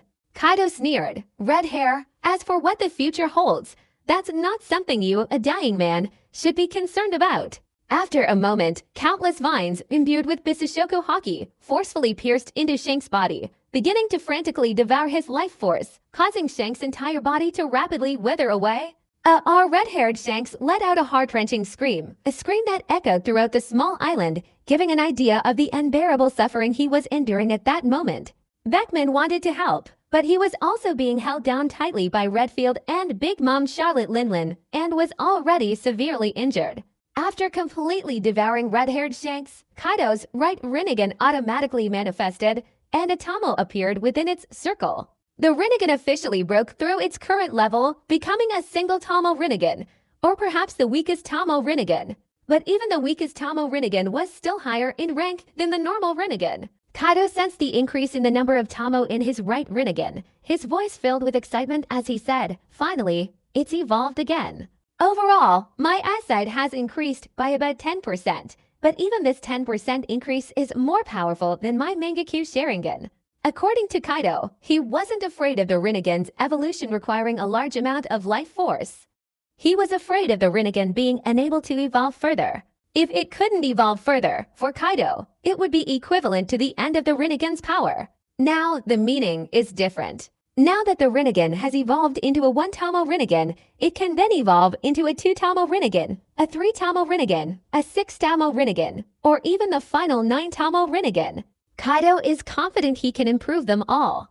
It simply requires a massive amount of life force. When Shanks and the other members of the Red Hair Pirates were devoured and absorbed by Kaido, Beckman also seemed to have lost his pillar of support. He lost all his spirit and energy, and could no longer resist the attacks of Redfield and Big Mom Charlotte Linlin. After Big Mom Charlotte Linlin knocked Beckman away with a punch, she questioned, "What? Beckman, aren't you going to fight? I was just getting excited." "He's lost his will to fight. Continuing the fight is pointless," Redfield said, sheathing his sword. Because Redfield had seen through Beckman's state, and since he had no will to fight, there was no need to continue. In this situation, even a marine soldier could kill him. Kaido slowly approached, and Redfield and Big Mom Charlotte Linlin quickly made way for him. When Kaido approached Beckman, Beckman regained his composure slightly, looked up at Kaido the Beast King, and said, "Kaido the Beast King, who are you? Or rather, you don't possess the power a human being should have. You're a freak. Devil fruit abilities aren't like your special abilities. Even demons don't possess such abilities." Haha, Kaido sneered, agreeing with Beckman's analysis. After all, this guy's mind was indeed quick. He shook his head and said, "Unfortunately, you're destined not to work for me. So, I'll just have to send you to your death. Shanks and his companions are dead. Even if I live, it's meaningless. Besides, you won't let me go." Beckman's last words were truly sincere. He knew that no matter what, Kaido of the Beasts wouldn't let him off the hook. So be it. Why not calmly face death? From the day he became a pirate, Beckman knew that a pirate's life hung by a thread. To die that day, without even knowing how, was a possibility. At least now he could die knowing the truth, and Beckman felt he could rest easy. He lamented that even with the entire Red Hair Pirates' combined strength, they couldn't shake Kaido of the Beasts, and he wondered who in the future could. If they couldn't shake Kaido, then Kaido would very likely become the king of this world, and then the world might be plunged into complete darkness. Beckman felt this way entirely because Kaido of the Beasts was a pirate by origin, not the kind of pirate who dared to take risks, but the true pirate. It's rumored that Kaido ruled Wano with brutality. How could such a person, after becoming the world's king, possibly do better than the celestial dragons? Beckman simply wouldn't believe that Kaido of the Beasts was a good person. He was more accurately described as utterly evil. Kaido, his Rinnegan evolving into a single Tomo Rinnegan, was in a rare good mood as he said, "Beckman, I know you have many thoughts running through your head right now. Let me tell you, thinking more is useless. In the future world, there's no place for you. Kill me." Beckman closed his eyes. No more nonsense. There was no point in saying anything more. Swish, a branch pierced Beckman's heart, beginning to relentlessly devour the life force within him. Especially since these individuals, who are of the Emperor level, provide a relatively large amount of life force, and this Beckman is also an Emperor level character.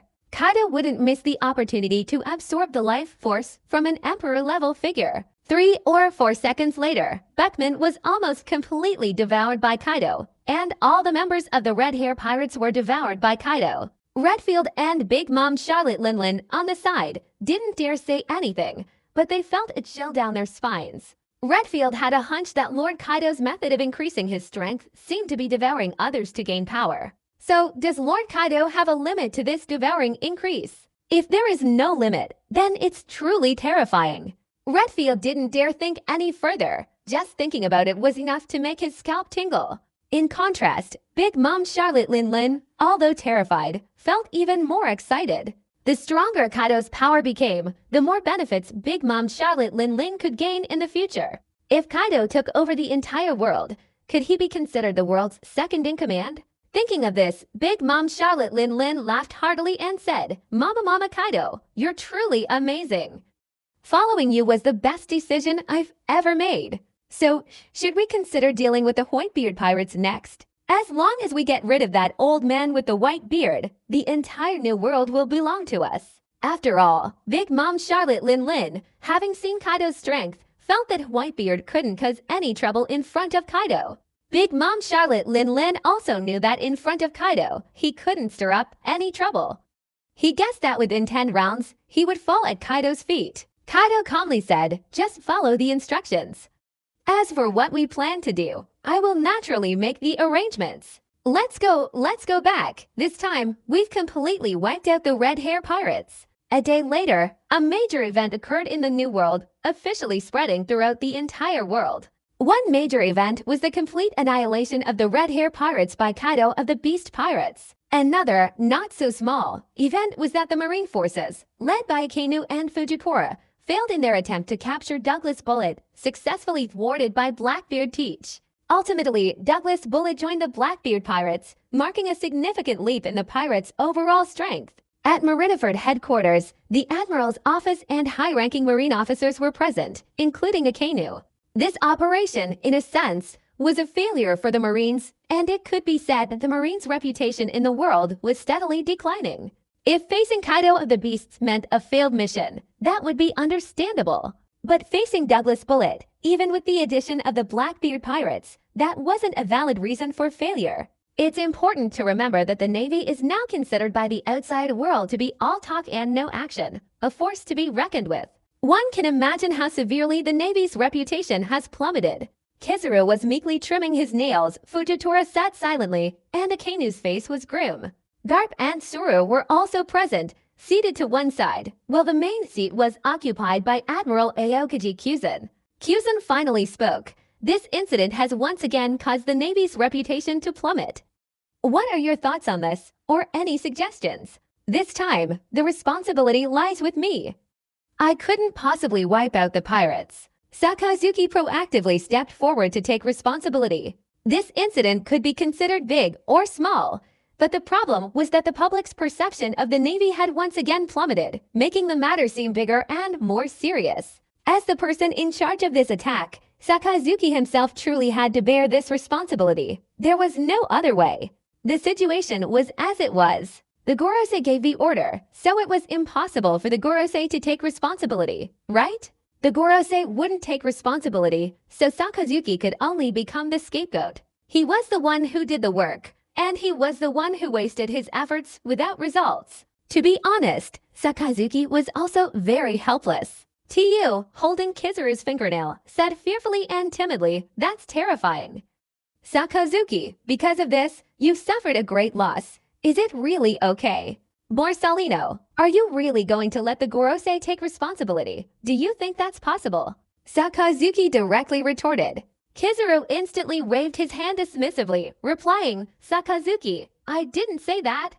If the Gorosei heard that, it wouldn't be good. Garp chuckled, picking his nose and teasingly saying, "What's there to be afraid of?" The Gorosei are also people. At most, their status is just different. We'll just continue doing what we're supposed to do. Vice Admiral Tsuru felt helpless and quietly reminded, "Garp, we're discussing serious matters. don't stray from the topic. If she hadn't reminded Garp earlier, she wouldn't know where Garp was going to steer the conversation. Fujitora slowly said, "Well, let me say a few words. This matter certainly affects the honor of our Navy. However, we can also try to avoid this topic and steer the conversation towards Kaido of the Beast Pirates. After all, eliminating one of the 4 Emperor's pirate crews, the Red Hair Pirates, is important news and will undoubtedly attract more attention. At the same time, we also want more people to pay attention to and speculate on what Kaido of the Beast Pirates will do next. This way, we can subtly reduce the backlash against our Navy." After Fujitora finished speaking, everyone present fell into deep thought. Vice Admiral Tsuru was the first to suggest, "I think Fujitora's suggestion is feasible. This is a good way to minimize the backlash against us." "That's a good idea. Let's proceed according to Fujitora's suggestion." Marshal Kuzan directly made the decision. After all, given the current situation, there was no need for unnecessary delays, as the Navy simply couldn't afford the time. Time was extremely urgent for them. Sakazuki's eyes turned cold as he said, "Douglas Bullet has joined the Blackbeard Pirates. In the future, I will personally wipe out the entire Blackbeard Pirates. Let's talk about it later." Kuzan didn't agree with Sakazuki's decision. In Kuzan's opinion, Sakazuki's idea was too dangerous. It could easily lead Sakazuki into a desperate situation, causing a lot of trouble. After standing up, Sakazuki walked towards the door and said, "You all continue your meeting. I need to go to the Holy Land of Mariejwa." After Sakazuki left, the meeting room fell silent once again. Vice Admiral Tsuru shook his head and said, Times change so quickly. Looking back, when I, Garp, and Sengoku first joined the Navy, so many years have passed. Many powerful figures have emerged in this era. Your generation is facing the most difficult period, far more challenging than the Rocks era, the Roger era, and the Whitebeard era. The Kaido era is infinitely more difficult than the Kaido era. Kuzan, you bear a great burden. When Cyborg Kong was the admiral, he faced the Rocks era and the Roger era. When Sengoku was in power, he faced the Whitebeard era. And you are facing the Kaido era, which is also the most difficult period in the past 80 to 100 years. Vice Admiral Tsuru's sudden words were full of emotion, and they weren't unfounded. They were simply the truth. In this era, Kaido of the 100 Beasts is no longer the same enemy that has appeared before and can be compared to all those who have appeared. Kuzan, mocking Isho, replied, "Senior Crane, no matter how difficult the times, the Navy will always persevere through hardship." The Navy has always moved forward that way. In truth, Kuzan himself didn't have much confidence when he said this, mainly because the enemy Kaido of the 100 Beasts was simply too powerful. On board the Whitebeard Pirates Moby Dick, everyone wore a serious expression, without a hint of laughter. The problem the Whitebeard Pirates were about to face was extremely serious, leaving them with no room for amusement. Diamond Jozu, leading the group, spoke with annoyance. "That bastard Blackbeard Teach, what right does he have to become one of the 2 emperors, sitting on equal footing with my father, bastard?" When Diamond Jozu mentioned one of the 2 emperors, he was referring to the current changes in the New World's power structure. Since Big Mom Charlotte Linlin and the Big Mom Pirates joined the Beast Pirates, the New World no longer had the so-called 4 emperors. Instead, it had transformed into a situation of 1 emperor and 2 emperors, originally the Whitebeard Pirates and the Red Hair Pirates. Currently, the Red Hair Pirates have been annihilated by Kaido of the Beast Pirates, and yet Blackbeard Teach has suddenly emerged as one of the 2 emperors. Ignoring the threat Kaido of the Beast Pirates, the mere fact that Blackbeard Teach, that traitor, is now so powerful is enough to enrage Diamond Jozu and his crew. They wish they could immediately rush forward and kill Blackbeard Teach, otherwise he would remain an eyesore.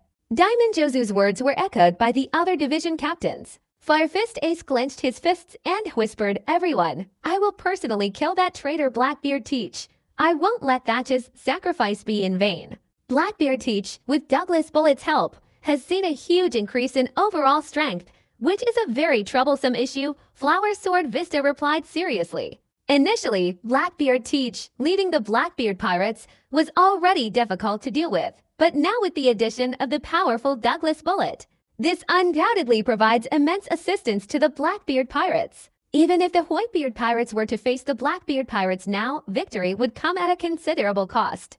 This is something Hanamura Vista could understand. Standing beside Ace, Yamato shouted, "I will fight Blackbeard Teach with everyone. I'll stop Douglas Bullet then."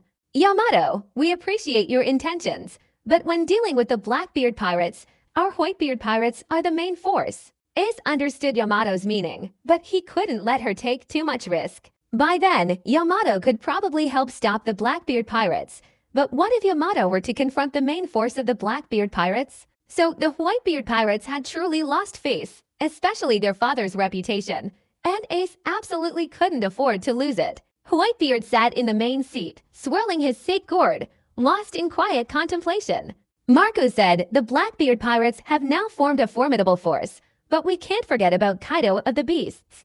Kaido is now eyeing the entire new world. He will definitely come to deal with our father and us sooner or later. After Marco said this, the people on the Moby Dick also fell silent, but in reality, they were more worried. Facing Kaido of the Beasts, to be honest, even with their father around, they had no confidence whatsoever, mainly because the Beast Pirates now had too many powerful individuals. They directly crushed the Whitebeard pirates, not to mention Kaido of the 100 Beasts. Even if their father could barely hold off Kaido of the 100 Beasts, they wouldn't have the confidence to stand against those few officers of the 100 Beasts pirates. However, those few officers initially, just Big Mom Charlotte Linlin and Redfield, were enough to give them a hard time.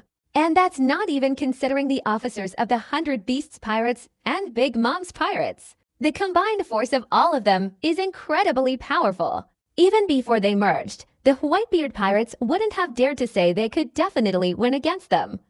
They would have had to pay a considerable price. Now, with the combined force of the formidable Captain Kaido of the 100 Beasts, they faced an even more formidable opponent. To be honest, facing the Whitebeard pirates, there's only one outcome, an undeniable defeat. There's no need to worry, because the overall strength difference is too great. Anything you can't win just because you're confident is impossible. They've all been pirates for so many years. They understand these principles. Anyway, just thinking about these things, it's as if a massive mountain is pressing down on everyone in the Whitebeard pirates. No matter how they act, it's as if they're facing an inescapable annihilation. This heavy feeling is indescribable, which is why everyone seems unusually burdened. 7th Division Captain Rakuyo clenched his fists and said, "But we can't just sit here and wait to die. It's not like we're really going to." After Rakuyo finished speaking, he didn't continue, but his meaning was already very clear. The Whitebeard pirates were facing such immense pressure that they should definitely take action. Taking action might offer a glimmer of hope for survival. Otherwise, they would truly be waiting for death. Rakuyo's demeanor at this moment was similar to that of the other division captains, but Rakuyo spoke first. Kingbu, the captain of the 11th Division, nodded in agreement, saying, "Rakuyo is right. We should take the initiative to attack and find an opportunity. Otherwise, we'll end up like the Red Hair Pirates." Marco said seriously, "Everyone, why don't we listen to Father's opinion?" As the leader of the Whitebeard Pirates, Father hadn't yet made a decision, so their impatience wouldn't change anything. Yamato, on the other hand, showed immense self-reproach because Kaido of the Beasts was her father, and now that everything had happened, she felt extremely distressed deep down. Although the people on the ship, including Ace, didn't blame her at all, the fact that Kaido of the Beasts was her father couldn't be changed. Seeing his son also panicked, Whitebeard laughed heartily and said, "It's all over now, you fools. Life is never smooth sailing. I brought you all this way through countless storms, and you're afraid of the difficulties now. Your father wasn't afraid at all. But speaking of which, it's amazing that little brat Kaido from back then has grown up to this extent." Whitebeard couldn't help but recall past memories, still remembering the scene when little Kaido first joined the Rocks Pirates. He couldn't believe that in the blink of an eye, that little brat Kaido had achieved such great success and wielded such incredible power. To be honest, even Whitebeard himself greatly admired Kaido. This was something even Rocks and Roger couldn't achieve. Kaido's actions were undeniable. It would be false to say they weren't impressed. The Whitebeard pirates, upon hearing their father's words, were no longer as tense. Haruta, the captain of the 12th Division, shouted loudly, "Everyone, we still have our father here. We, the Whitebeard pirates, have never been afraid of anything." Haruta is right. We have our father. Fasa, the captain of the 15th Division, chimed in, smoking his cigar. Following their response, the morale of the Whitebeard pirates also lifted slightly, no longer as gloomy and deathly as before. There was no other way. Kaido was currently the nightmare of all pirates in the New World, fearing being targeted by the Beast Pirates. 16 squad leaders, including Izo, also followed suit, sighing softly, Lord Odin has sacrificed himself. Wano has lost everything, and it will never be recovered. Izo understood that even in his father's prime, Kaido was no match for him. However, as the captains of the Whitebeard pirate squads, and as his sons, they absolutely could not utter such words. Otherwise, the Whitebeard pirate's reputation would be ruined in an instant. Seeing this, Whitebeard waved his hand and said, "My sons, prepare the feast. If Kaido wants to take my life, let him come. Come on, I want to make sure Kaido loses a layer of skin too." "Yes, prepare the feast. We don't need to be so nervous." Marco chimed in. Marco began leading the men to organize the feast. At this moment, they're either overthinking things or getting incredibly nervous here. It's all meaningless. If Kaido the Beasts comes to kill us, we'll still have to fight, unless the Whitebeard pirates disband. Otherwise, the danger will always exist. Ace also pulled Yamato along for a celebratory feast, saying, "Yamato, you don't need to feel guilty. You are you, Kaido is Kaido, so relax." "I understand, Ace." Yamato, who was originally very guilty, calmed down. At the same time, on the surface, the Blackbeard pirates were also holding a celebratory feast to mark Douglas Bullet's joining. It can be said that with Douglas Bullets, the Blackbeard pirates instantly rose to become one of the two emperors of the New World, standing on equal footing with the Whitebeard pirates. As for the Beast pirates, they couldn't possibly be compared, because the difference was too great. The Beast pirates were now considered the kings of the pirate world, powerful enough to stand against the world government's navy and other major organizations. However, Blackbeard Teach was extremely satisfied with his own status, having risen to become one of the two emperors. At least in terms of identity, he had achieved outstanding results. He believed that by continuing his slow, steady progress, he would one day become the Pirate King. Blackbeard Teach let out a loud, mocking laugh. "Ha ha ha, brothers, we must all give Douglas Bullet a warm welcome to the new pirates." If Douglas Bullet hadn't joined, our Blackbeard pirates wouldn't have been able to become one of the two emperors of the New World. While Ha Ha Ha Burgess followed, waving his hands excitedly in response. "That's right. Captain Teach, congratulations to our Blackbeard pirates for becoming one of the New World's two emperors, and will continue to rise even higher in the future. Burgess, you've learned to talk more and more." Doc Q, sitting on the stone golem, teased. Without saying a word, Douglas Bullet kept drinking from his wine gourd.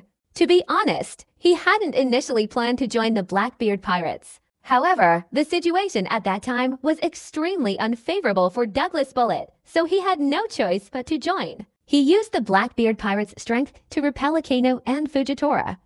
Otherwise, he would have been sent back to Impel Down's endless hell. Having regained his freedom, Douglas Bullet had no desire to return to that kind of dark, sunless place. Douglas Bullet stopped drinking and, looking at Blackbeard Teach, said, "Teach, although I've joined your pirate crew, there's one thing you must understand. If your strength isn't greater than mine, then you can't give me orders, understand?" Ha ha ha, Blackbeard Teach laughed mockingly. "Of course I know. After all, you're Douglas Bullet.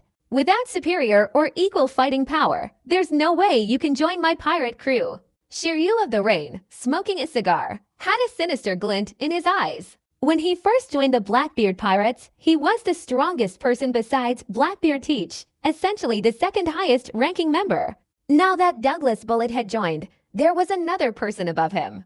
But he couldn't say anything either. The situation in the New World was now so passive, with dangers lurking everywhere. Corrupt King, with an indifferent expression, taunted, "So, Captain Teach, when are you going to fight Bullet? After all, we're eager to see such a spectacular battle." Corrupt King, "Don't say that. Be careful Captain Teach takes you down first." Lafitte circled around, specifically reminding Corrupt King with his sword. It wasn't that Corrupt King was always deliberately provoking Captain Teach's authority. As a veteran of the Blackbeard pirates, Lafitte naturally had to step forward and warn him. The thick-skinned corrupt king, however, didn't care about any of this, replying, "Lafitte, Captain Teach hasn't said anything more. Why are you concerned about this? Right, Captain Teach?" Ha ha ha, Blackbeard Teach chuckled, a mix of bewilderment and sinister amusement in his voice. "Who cares? Bullet wants to have a friendly discussion with me. Of course, there's no problem at all." Now, Blackbeard Teach understood clearly that if he wanted to establish himself in the new world, he absolutely needed to rely on these people. Without them, he couldn't possibly achieve his ambitions. Therefore, he didn't care about the process. As long as he had the power to suppress them, that was enough. Currently, his only real headache was Douglas Bullet. Blackbeard Teach didn't have the confidence to suppress Douglas Bullet. After all, this Douglas Bullet guy was a monster. Van Augur then reminded them, this time, regarding Kaido's attack on the Red Hair Pirates, "We must also be careful. What if Kaido suddenly attacks us next? We don't have the ability to stop Kaido's might." Van Augur knew that his reminder would cause a wavering of authority for Captain Teach, but he had to remind them, and they absolutely had to be careful. If they weren't careful, one day Kaido might suddenly attack them, and the entire Blackbeard pirates would be wiped out by him. Devon said with a terrified look, "Then shouldn't we hide to avoid being targeted by Kaido?" "Useless. If you're so afraid of death, go back to Impel Down." Douglas Bullet mocked without hesitation. "You?" Devon wanted to stir up a storm, but considering Douglas Bullet's future strength, he chose to keep quiet. Shiryu of the Rain exhaled a puff of smoke and said, "Whether we run or not is useless. The main thing is to find a way to escape the danger, or to find a way to cooperate with Kaido of the 100 Beasts." "Shiryu, your suggestion is good," Blackbeard Teach replied, taking large gulps of his sake. "However, to achieve cooperation, we need to rely on the conditions of stealing Devil Fruit abilities. The possibility of cooperation is extremely small if we try to negotiate." There was another point Blackbeard Teach didn't mention. If they did negotiate these conditions with Kaido of the 100 Beasts, it wasn't impossible for Kaido to steal his achievements. In a corner of the New World, 3 pirate crews sailed side by side: Kid's Pirates, Appo's Pirates, and Hawkins' Pirates. Kid, Appo, Hawkins, and Killer sat together. Appo said fearfully, "Luckily we didn't rush in to find the Red Hair Pirates. Otherwise, we would have been killed by Kaido of the 100 Beasts. We're really lucky, otherwise, we wouldn't be able to sit here and talk." Kid, Killer, and Hawkins all agreed with Appo's words. Hawkins put away his carol card and said, "So, what should we do now?" "Whether we find the Whitebeard Pirates or the Blackbeard Pirates, it would undoubtedly be a suicide mission for us." Bang! "Disgusting. What kind of era is this? We don't even have a small chance." Kid angrily slammed the table and shouted. Initially, he harbored great ambitions and wanted to make a name for himself in the New World. Finally, they seized the Pirate King's throne. The current situation is that, throughout the day, they haven't had to avoid the Tibetan bandits, and this kind of day is still unpredictable, with no end in sight. It's as frustrating as a mouse crossing the street, making them want to die. Killer, knowing Kid's distress, reminded him, "Kid, we're not bad either. It's just that the enemy is too strong. We'll definitely have a chance." "I agree with that point," Hawkins said, once again drawing his carol card. "Currently, Kaido of the 100 Beasts has many enemies. We're operating in the shadows. When they both suffer heavy losses, that will be our chance. However, this chance might not even be 1%. It depends on whether you're willing to wait. Then how long do we have to wait? Or are we going to wait a lifetime? Or will we be eliminated halfway through?" Kid retorted directly. Currently, Kid is like a powder keg, ready to explode at any moment. He's had enough of this constant hiding and running around. Killer hurriedly reminded him, "Kid, don't rush. Hawkins, what are your plans?" "I can't really say what my plans are. Right now, we're the only ones who haven't joined any faction yet, and we're always a thorn in other people's side," Hawkins slowly replied. "Perhaps we could join Kaido's Beast Pirates. That way, we could have more space to survive, and then we'll slowly plot our next move." "What are you kidding about, Hawkins? If you want to be someone else's dog, go ahead, but I'm not going." Kid instantly became displeased. If they weren't still allies, Kid would have jumped up and brutally beaten Hawkins. This spineless fellow. Appo ignored Kid's anger and said, What Hawkins said is also a solution. By clinging to Kaido of the Beasts, our survival space will be much safer. With our current abilities, we'd lose to anyone. Even you. Kid's eyes reddened as he glared at Appo. Appo and Hawkins' current words could easily betray their alliance. Everyone wasn't stupid. Kid could roughly guess Hawkins and Appo's intentions. They were both terrified. Right in the calm belt, on an island teeming with large animals, the Straw Hat Pirates all saw the latest news. Their faces were tense, especially Luffy, whose anxiety was clearly visible on his face. Sanji exclaimed, "I never imagined that the outside world would change so much during our training period." "That's right, it feels like we've become completely overwhelmed," Usopp chimed in. There was no way around it. Although there had been shocking news before, it had never been as breathtaking as this moment. Especially the news about Kaido of the Beasts. If Luffy wanted to become the Pirate King, then Kaido of the Beasts was definitely a must-see. If they couldn't overcome Kaido's Beast Pirates, then everything else would be meaningless, completely pointless. Frankie asked, "Everyone, what should we do now? Continue training or head out to sea quickly? How should we deal with today's situation?" Frankie's question reflected the thoughts of the Straw Hat Pirates and others at the moment. For them, time was of the essence. Rayleigh sat on the stone golem drinking sake, looking at Luffy and asking, "Luffy, what are your plans? Do you want to continue training? Or go out and explore now? Now you've basically mastered the 3 colors of hockey, but your strength is still far inferior to the strongmen of the New World." To be honest, Rayleigh was a little disappointed that Luffy and his crew were going to the New World. The New World was too difficult for newcomers like Luffy and his group. Even Shanks had died in battle. Straw Hat Luffy clutched the newspaper in his hand, whispering painfully, "Disgusting.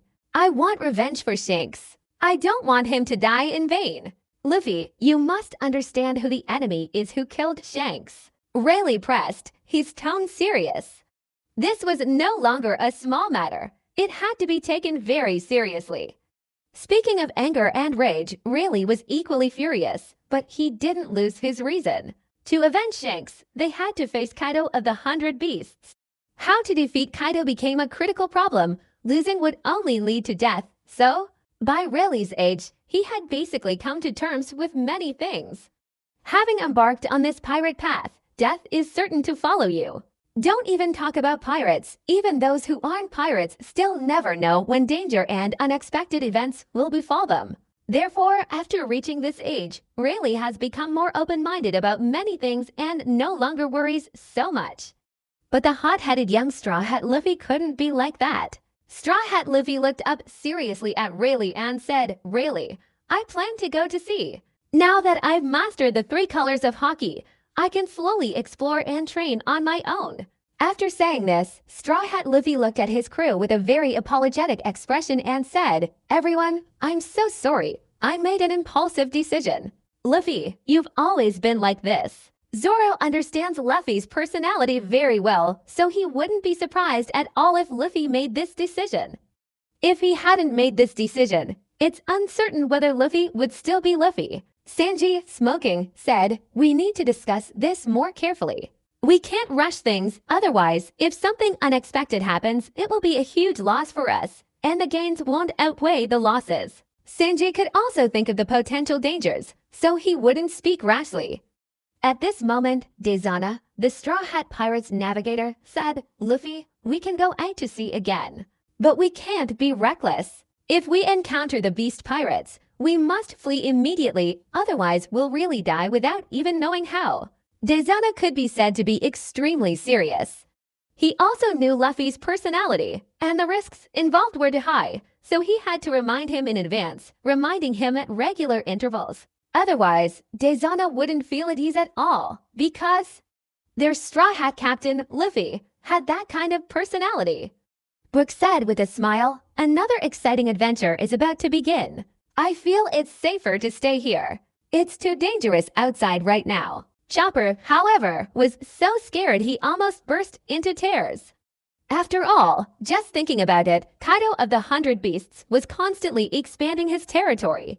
And their current intrusion into the New World was essentially telling Kaido that the Straw Hat Pirates were very quick to come and deal with their provocative behavior. Despite his fear, Chopper's mind raced with many thoughts at once. Frankie stood up and said, "Since we've decided to go to sea again, I'll go prepare the ship." At this moment, Rayleigh looked at Luffy, Zoro, and Sanji. These three could be considered the main fighting force of the Straw Hat Pirates, so Rayleigh intended to personally test their current strength. If their strength wasn't up to standard, going to the New World would be nothing more than offering themselves as food. Rayleigh took a sip of his sake and said, "Luffy, Zoro, Sanji, after you finish eating, you three will conduct one final training session. You will all attack me together, and I will test your current strength." Rayleigh's words surprised everyone in the Straw Hat Pirates, and they were also very interested in Rayleigh testing Luffy's, Zoro, and Sanji's fighting abilities. Meanwhile, Luffy, Zoro, and Sanji were also checking how much their fighting power had increased during this time. An hour later, Usopp, Dizana, Brook, and Chopper were observing from afar, while Frankie was adjusting the ship. Luffy stood in the center, with Zoro and Sanji on either side. Rayleigh stood with his hands in his pockets, facing the three of them, calmly saying, "The three of you will simultaneously attack me with all sorts of methods. The goal is only one thing, to defeat me, Rayleigh. Are you ready? We're about to make our move." Following Luffy's words, Zoro, Sanji, and Luffy all charged towards Rayleigh, launching a pincer attack. They all knew Rayleigh's strength was far superior to theirs, so they didn't dare to be careless. Even though Rayleigh is old now, his fighting power remains incredibly formidable. After Luffy, Zoro, and Sanji formed a pincer attack, it did indeed cause Rayleigh a little trouble. But a little trouble is nothing to Rayleigh. This Isho, has fought countless powerful enemies. Bang Boom, therefore, in response to Luffy, Zoro, and Sanji's combined attack, he maintained a faint smile and said, "What? Is this all the strength you three have? Disgusting. How did old man Rayleigh manage to see through all our attacks? I was clearly fighting very hard." Usopp exclaimed admiringly, "That's amazing." As expected of Rayleigh, the vice captain of Pirate King Roger, it's something that even we, in our entire lives, would find difficult to achieve such power. Usopp knew Rayleigh was very strong, but Luffy, Zoro, and Sanji weren't weak either. Yet, when facing Rayleigh, they appeared so passive. It seemed Rayleigh hadn't yet unleashed his true power. Otherwise, Luffy, Zoro, and Sanji would probably be in trouble. Chopper chimed in, "I think Luffy will definitely become very powerful in the future." Chopper trusted his intuition. He believed Luffy would one day possess power comparable to Rayleigh's. This was his view of Luffy's current strength. Brook, intently observing, commented, "Nothing to worry about. Luffy, Zoro, and Sanji haven't even shown their true strength yet." In the center of the arena, Straw Hat Luffy continuously used Gear to attack Rayleigh, but Rayleigh easily dodged every move. Zoro and Sanji also constantly attacked Rayleigh from both sides, but the result was the same. Facing their combined attacks, Rayleigh kept his hands in his pockets, his Kenban Shokuhaki allowing him to see their every move clearly. Sanji frowned and said, "Rayleigh anticipates all our attacks. No matter what adjustments we make, it's useless. Disgusting." The difference is huge. Zoro didn't answer Sanji, but his gaze was the same as Sanji's. Their attacks were all easily dodged by Rayleigh, which meant there was a huge difference between them. At this moment, Straw Hat Luffy shouted, "Zoro, Sanji, you two move aside. I want to use my ultimate move."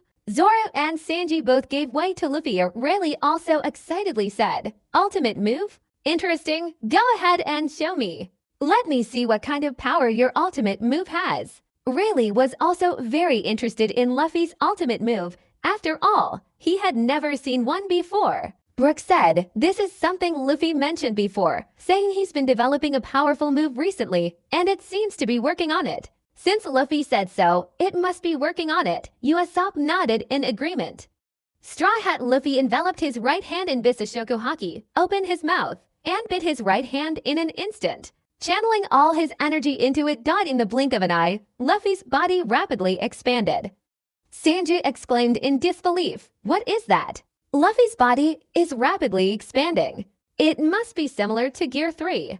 Zoro stated his own guess, as no one knew exactly what technique Luffy was using. Rayleigh, after a moment's observation, smiled and said, "That's impressive. Luffy, this is using the Sashoku Haki to increase the tensile strength of rubber.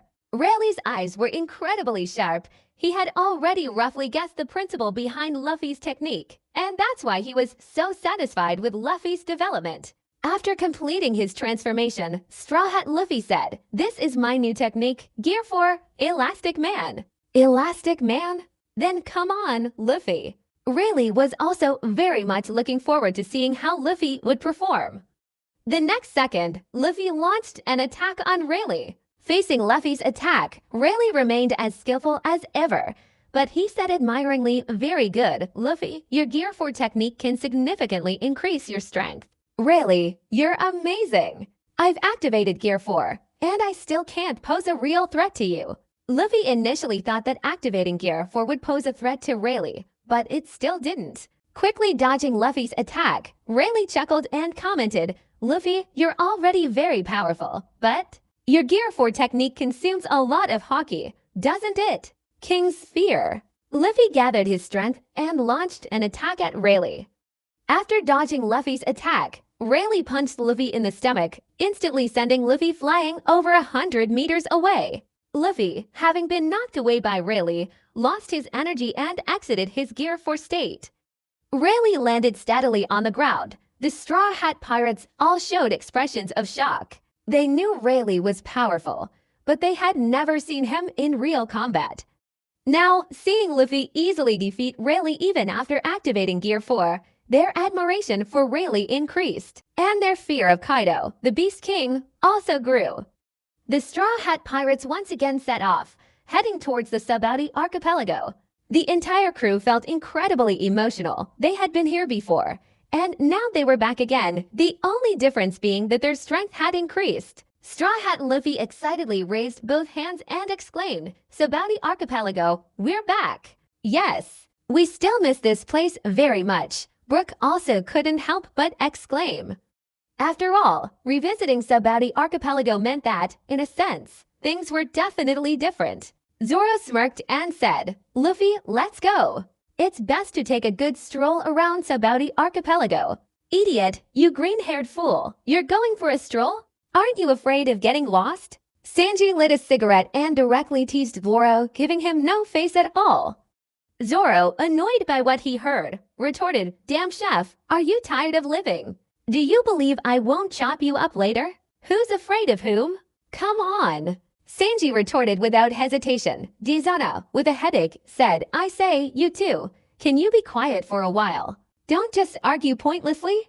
"Okay, Miss Dezana." Sanji instantly transformed into a fawning figure and ran to Dezana's side. Zoro turned his head away, too lazy to pay attention to that damn chef. Usopp grinned foolishly and said, "Luffy, let's hurry up and get going, so we don't miss out on the fun later." Usopp couldn't wait to go have fun. After all, it was a rare opportunity, and if he missed it, he didn't know when he'd have another chance to visit the Sabaody archipelago. Brook chimed in, "That's a great idea. Everyone, let's go." Straw Hat Luffy shouted, pointing his finger forward. The Straw Hat Pirates then excitedly set off together. Halfway there, they saw two groups of people arguing, seemingly about to fight. Dezana was instantly stunned, and her reaction also made the Straw Hat Pirates feel suspicious. Straw Hat Luffy asked, "Dezana, what's wrong?" The others were equally curious. There must be a reason for Dezana's surprise. Dezana replied, "He's a friend of mine, that idiot Bartolomeo." After saying this, Dezana walked towards Bartolomeo, wanting to ask him how he ended up in the Sabaody archipelago. Bartolomeo, sensing someone approaching, turned around and instantly exclaimed in surprise, "What? Dezana, how come you're here in the Sabaody archipelago?" "You're asking me. I should be asking you. Bartolomeo, how did you end up here in the Sabaody archipelago?" Dezana retorted, "After all, it was impossible for someone to be here in the Sabaody archipelago for no reason." Bartolomeo replied, "I'm a pirate, and I want to go to the New World, so of course I have to come to the Sabaody archipelago." Dezana was stunned. He hadn't expected Bartolomeo to be a pirate. At this moment, the Straw Hat Pirates also arrived. The group arguing with Bartolomeo saw this and ran out, clearly recognizing the Straw Hat crew. Bartolomeo then became familiar with the Straw Hat Pirates, as they were all of the same kind and easily formed a connection. Zizana said admiringly, Bartolomeo, I didn't expect you to dare to go out to sea like that. You should know that the New World is a place where monsters live. So what? I, Bartolomeo, am not afraid of anything. Bartolomeo replied proudly. Usopp said admiringly, That's amazing. I didn't expect you to be a devil fruit user, Bartolomeo. Of course, it shows that I was born destined to possess devil fruit abilities, Bartolomeo replied proudly. Zoro said silently, I find you quite arrogant. Haha, Straw Hat Luffy laughed loudly, Bartolomeo. Bartolomeo looked at Straw Hat Luffy suspiciously. But the Straw Hat Pirates had already roughly guessed what Luffy wanted to do. What's wrong? Bartolomeo was a little taken aback. Why was Captain Luffy calling him so loudly? Although Bartolomeo truly admired Captain Luffy, it didn't seem necessary to call him so loudly, did it? Luffy looked at Bartolomeo and said solemnly, Bartolomeo, join my pirate crew. Let's sail together on this vast ocean. What? Join your pirate crew? Bartolomeo hadn't expected Captain Luffy to extend an invitation to him. However, a second later, Bartolomeo fell into deep thought. He seemed to genuinely like this senior Luffy. While Bartolomeo was still pondering, Straw Hat Luffy once again intensified his invitation, saying, Bartolomeo, we happily decided that you are now my new crew member. Since you've so sincerely invited me, then I'll ask for your guidance in the future, Captain Luffy. Bartolomeo instantly transformed into a adoring fan, excitedly responding. Usopp said in surprise, Why do I feel like he's especially excited about joining us? I feel the same way, Chopper nodded in agreement. Frankie clenched his fists and said, Clearly, Bartolomeo is very suitable to be our companion. Straw Hat Luffy, showing his pearly white teeth, said, We should celebrate Bartolomeo's joining us. In the New World, on the Warhead Island, the world government's secret research facility, Bartholomew Kuma, one of the 7 warlords of the sea, lay on a device, his eyes closed. Beside him stood Vegapunk, the world's leading scientist 500 years ahead. Vegapunk looked at Kuma and asked, Kuma, are you really ready? Once the transformation is complete, you will completely lose consciousness. You will no longer be you. I know, Bartholomew Kuma calmly replied, I thought about this moment a long time ago, but I will preserve my memories for Bonnie's future. I know, I will help you, Kuma. Vegapunk understood Bartholomew Kuma's meaning, but felt regretful. Kuma didn't need to sacrifice himself to this extent. Vegapunk also respected Bartholomew Kuma's decision. After all, this was a deal Bartholomew Kuma made with the Gorosei. However, according to Vegapunk, Bartholomew Kuma's sacrifice was too great. Afterwards, Vegapunk performed the final modification on Bartholomew Kuma. After this modification, Bartholomew Kuma would completely lose his last shred of consciousness, becoming a complete machine. Shortly after Vegapunk began, Bartholomew Kuma asked, Vegapunk, do you think Nika can ultimately liberate the world? Will Kaido of the Beasts finally defeat the world government? Or will the world government continue its rule? Vegapunk was stunned. He hadn't expected Kuma to suddenly ask him such a question. Vegapunk shook his head and replied, To be honest, I can't guess either. Now that Kaido of the 100 Beasts is so powerful, it's impossible to see through him or predict how the situation will develop in the future. Kuma, you've always had unwavering faith in Nika. Perhaps she can change this situation. I only hope so. Bartholomew Kuma said without any wavering emotion, Kaido of the 100 Beasts. Bartholomew Kuma stopped speaking, and a surge of memories was instantly released. Bartholomew Kuma's sudden end was because he didn't want to leave this last memory to Bonnie, not wanting to disappoint Bonnie, who still harbored hope. Vegapunk saw this action and understood Kuma's intention. He continued to modify Bartholomew Kuma. Meanwhile, in the Gorosei meeting room in Mariagua, 5 Gorosei members were holding a conference. Sitting on a sofa, Saint J. Garcia Saturn spoke up. Bartholomew Kuma has undergone the final transformation. That being said, Bartholomew Kuma has been completely transformed into a war machine, Topman Valkyrie Saint calmly replied. The Gorosei had known this for a long time. Bartholomew Kuma would inevitably undergo transformation sooner or later. Marcus Mars Saint said, Bartholomew Kuma being completely transformed into a war machine is relatively advantageous to us. If it weren't for his strength and the power of the Niku no Mi fruit, he would be a difficult person for us to deal with. And then Baron V. Nasujiro Saint, wiping his weapon, said, perhaps, we've been relatively considerate towards Bartholomew Kuma.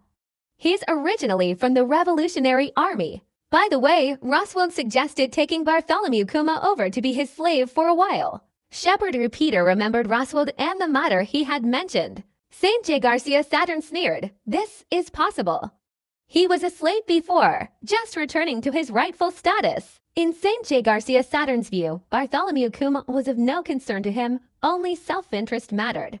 Besides, Bartholomew Kuma was originally a slave, but now he had value, which is why St. J. Garcia Saturn showed patience. Otherwise, he wouldn't have given Bartholomew Kuma these opportunities. The Pachifista had already been successfully developed and put into use. Now, there was an even more advanced war machine, the Seraphim, which was an upgraded version of the Pachifista. The new Seraphim war machine was also nearing its final stage. It could be said that during this period, the world government had been relentlessly increasing its overall combat power. It's very clear that the Navy and the world government will have to go through a fierce battle in the future. So according to the Gorosei, they must achieve victory. On the other hand, Bartholomew Kuma has lost his value, and keeping him as a slave to the Celestial Dragons is also a good option. Regarding taking Bartholomew Kuma to be a slave to the Celestial Dragons, the Gorosei have absolutely no objection. In their opinion, except for the Celestial Dragons, everyone in the world is a slave. It's just a pretense. In the Gorosei's heart, all of humanity is a slave. They must be slaves to the Celestial Dragons for life. Slaves don't need human rights. They just let the Celestial Dragons have their way. And then Baron V. Nasujiro Saint said seriously, the enemy we should be most concerned about now is Kaido of the 100 Beasts. How do we plan to respond? It could be said that Kaido of the Beasts is now a massive mountain hanging over the heads of the Gorosei, and as long as this mountain is not eliminated, they will not have peace. Speaking of Kaido of the Beasts, the faces of the Gorosei present all darkened. For so many years, no one had ever trampled on the head of their world government, and now there was Kaido of the Beasts. Although Rox and Roger had a significant impact on the world government, they hadn't yet rendered the world government completely helpless. Now it's different. Facing Kaido of the Beasts, the Gorosei are truly at a loss, and not just helpless, but utterly powerless. Because Kaido of the Beasts is not something that can be defeated by sheer numbers. It requires either 10 or more Emperor-level fighters to surround him, or special methods. Historically, this vast ocean has never seen anyone simultaneously confront to Emperor-level figures. Now, that concept has been shattered, and the one who shattered it is Kaido, the Beast King, who has given them an unusually troublesome headache. St. J. Garcia Saturn clenched his fists and angrily said, but we can't just keep ignoring Kaido. If this continues, won't we be annihilated by him in the future? This is indeed a very serious problem, Kaido, if we let Lordum use him. However, Shepard Repeater hadn't finished speaking. Topman Valkyrie Saint immediately interrupted, we can't say such things. It's better to keep it to ourselves, lest we displease Lordum.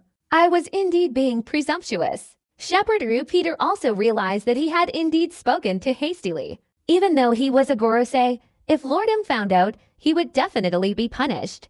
Marcus Mars Saint, with his arms crossed, reminded them, we're about to face the World Conference. At this crucial time, we must try to avoid major events, otherwise, the impact on us will be even greater. Following Marcus Mars Saint's reminder, all four of them understood the importance of the World Conference, which also concerned the world government's power and dominance. And then Baron V. Nasujiro Saint put down his weapon and said seriously, in that case, the war against Kaido of the 100 Beasts will wait until the World Conference concludes before launching it. Furthermore, we can use the opportunity of the World Conference to gather the forces of other kingdoms to jointly fight Kaido of the 100 Beasts, reducing the world government's expenditure. Shepard Repeater voiced his concerns, saying, what if Kaido of the Beasts causes chaos during the World Conference? If we don't have enough forces to stop Kaido of the Beasts, what kind of unexpected events could occur? We can't even begin to predict that.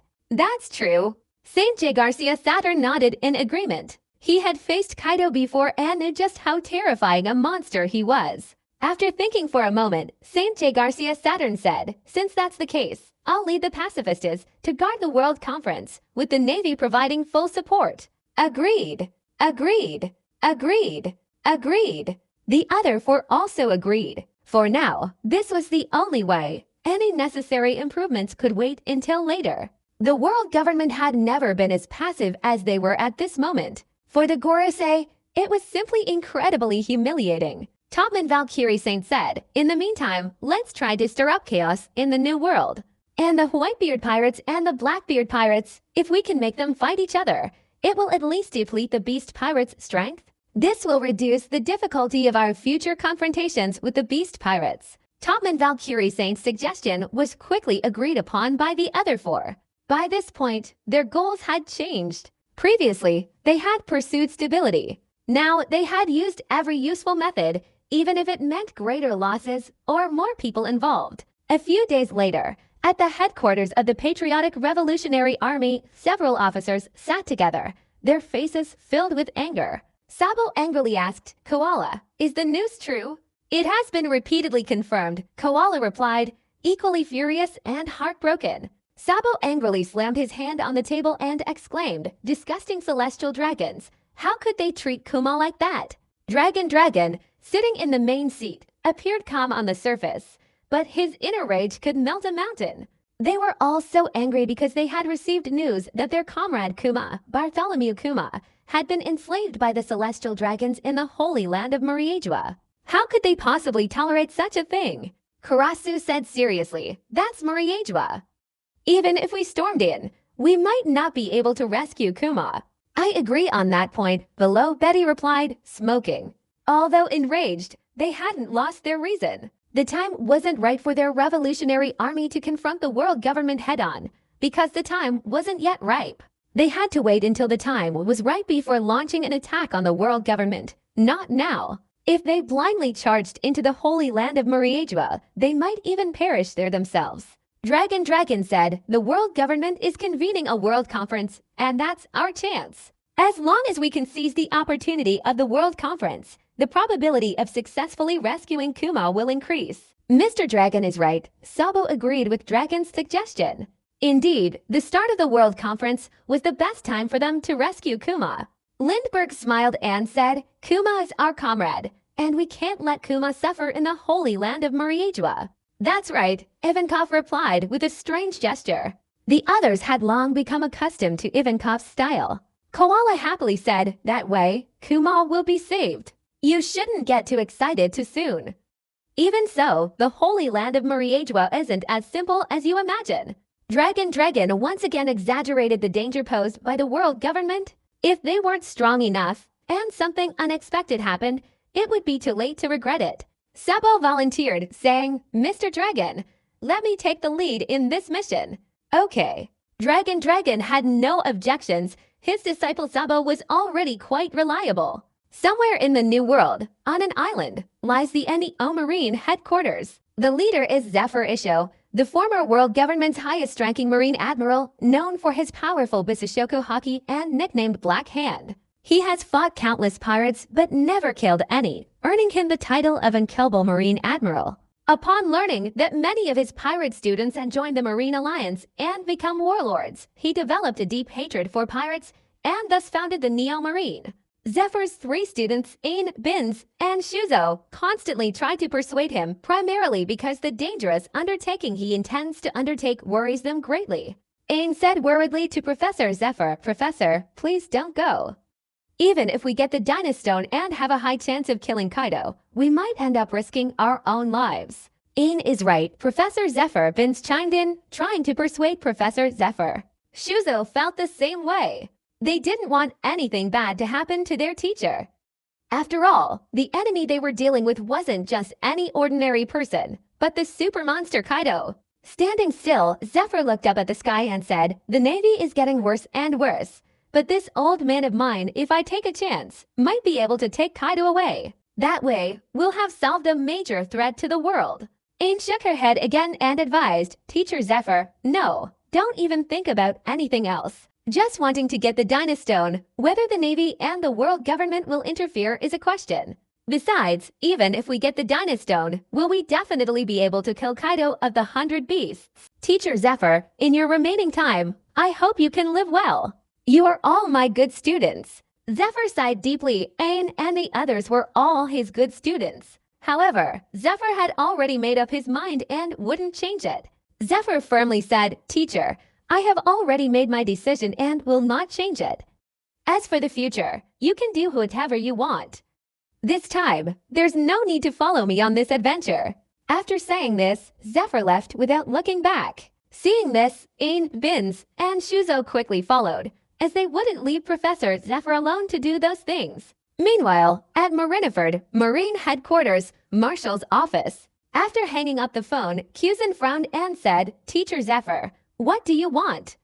Why do you want to steal the Dynastone? I don't believe you, Teacher Zephyr. Don't have a purpose. As a Marine Admiral, Kyuzen was naturally very aware of the Dynastone's power. The Dynastone could also be called a kinetic rock, and the destruction it caused was beyond imagination. But since Kyuzen knew this, he couldn't possibly ignore Teacher Zephyr. So Kyuzen dialed Kizaru's number. Beep beep beep. After the call connected, Kizaru's voice came through. Moses, this is Kizaru. Kizaru's contemptuous voice rang out. Kyuzen didn't beat around the bush, directly giving orders. Kizaru, you must go to the New World immediately. Teacher Zephyr seems to be planning to steal the Dynastone. You know how dangerous the thing is. Remember, you absolutely cannot let Teacher Zephyr do anything foolish.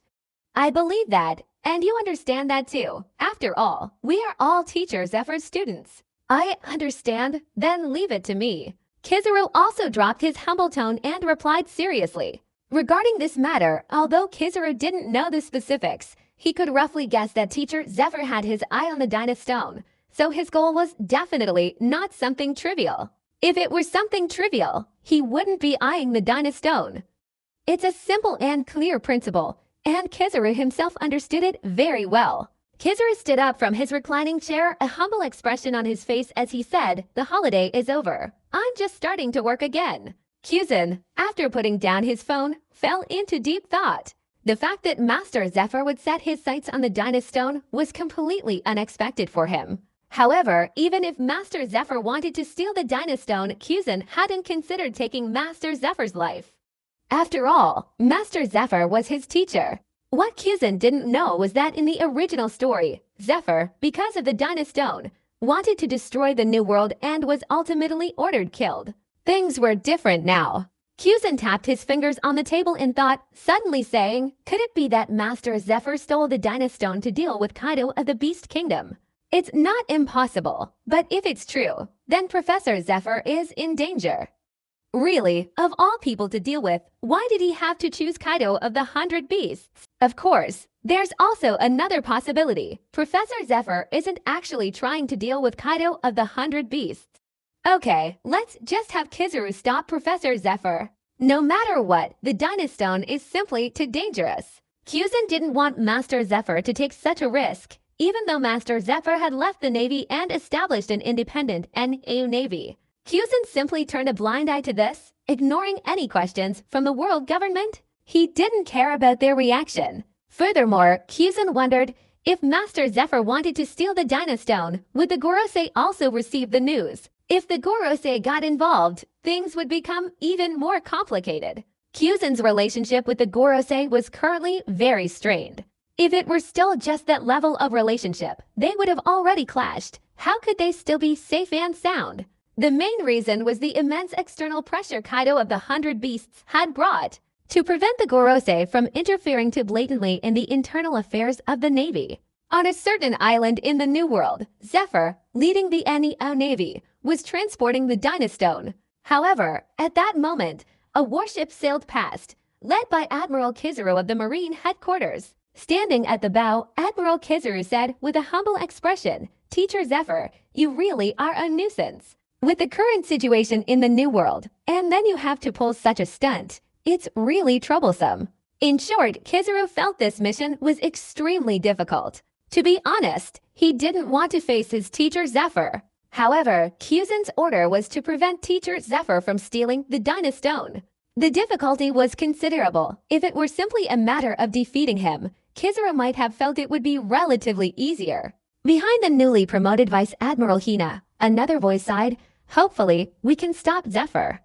If it weren't for the Gorosei world government, we wouldn't be able to hand him over easily." "Let's hope so," Kizaru replied dismissively, waving his hand. In truth, he didn't know if he could stop Zephyr-sensei. After all, although Zephyr-sensei's strength had weakened, his overall power was still formidable. He only hoped that they wouldn't actually do it. Kizaru himself hadn't considered doing it seriously. After all, he was facing Zephyr-sensei. Before setting off, Kyuzan had specifically informed him, and besides, Zephyr-sensei had a good relationship with Garp and Tsuru. Without a coercive order, Kizaru didn't want to waste his efforts. It would be a complete loss for him. In approached Zephyr and reported, "Teacher Zephyr, something's wrong. A warship has arrived, and the person leading it is Admiral Kizaru. So it's that Borsalino kid." Zephyr wasn't surprised, because ever since he planned to steal the Dynastone, it was inevitable that someone from the Navy or the world government would try to stop him. The Navy was the most likely culprit. Whether it was Borsalino or Sakazuki didn't matter to Zephyr. All he needed was the Dynastone to begin his plan. Zephyr instructed, "Ain, quickly organize your men to load the Dynastone onto the ship, then leave immediately. I'll handle the Navy." "But, Teacher Zephyr," Ain was interrupted by Zephyr before she could finish her sentence. Zephyr interrupted Ain, emphasizing once again, "Hurry, don't waste any time." "Yes, Professor Zephyr, you must be careful." Ain knew Professor Zephyr's mind was made up.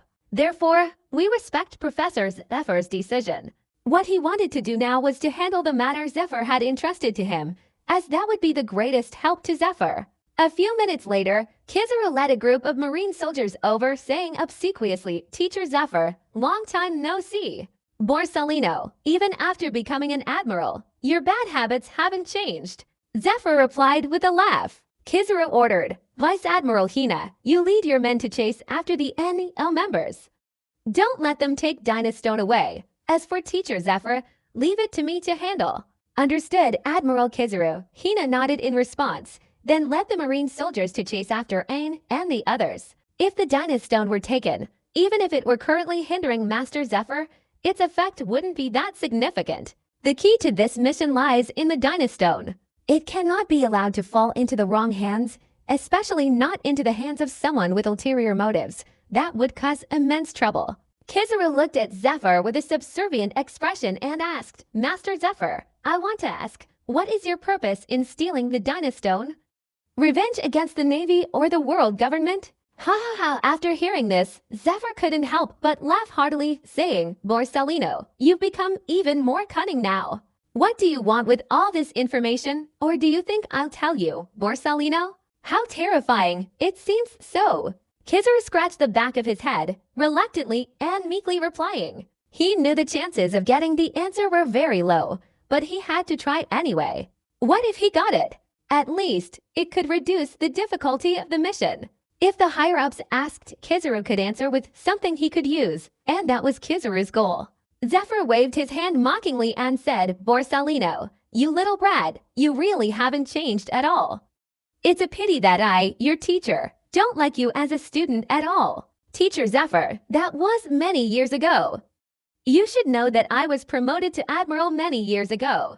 Kizaru transformed into a beam of light and flashed towards Zephyr. The mission was to stop Master Zephyr, and stopping him definitely required the use of force, so Kizaru decided to teach this old man Zephyr a lesson. Therefore, this matter. Kizaru intended to make Zephyr realize something, to prevent him from taking people too lightly.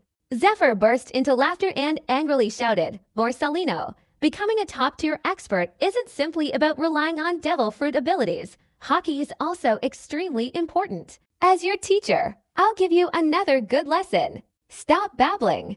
Kizaru unleashed his Pika Pika no Mi devil fruit ability, his Kusanagi sword relentlessly pressing down on Zephyr. Kizaru had no intention of giving Zephyr a chance to catch his breath. He had to subdue Zephyr as quickly as possible. Bang! Boom! Boom! Bang! Kizaru and Zephyr's battle instantly intensified. For Kizaru, the entire process was executed with practiced ease and skill. Zephyr, however, was different. The intense fighting was starting to leave Zephyr panting heavily. He was getting old, and he couldn't accept that he was getting too old. If he were younger, Zephyr wouldn't have spoiled Borsalino so much. While fighting side by side, Zephyr reminded him, Borsalino, I haven't told you before, relying too much on devil fruit abilities will prevent you from becoming a top-tier strong man. How terrifying, Teacher Zephyr. Kizaru, with a disdainful expression, completely ignored Zephyr's words and replied, My strength is destined to be based on the power of the Pika Pika no Mi, Teacher Zephyr. Bang! After saying that, Kizaru swung his Kusanagi sword, sending Zephyr flying dozens of meters away. Zephyr regained his composure, a smirk playing on his lips as he said, Borsalino, you can't stop me today. You beast Kaido can't defeat him, so let this old skeleton of mine do it. That's right.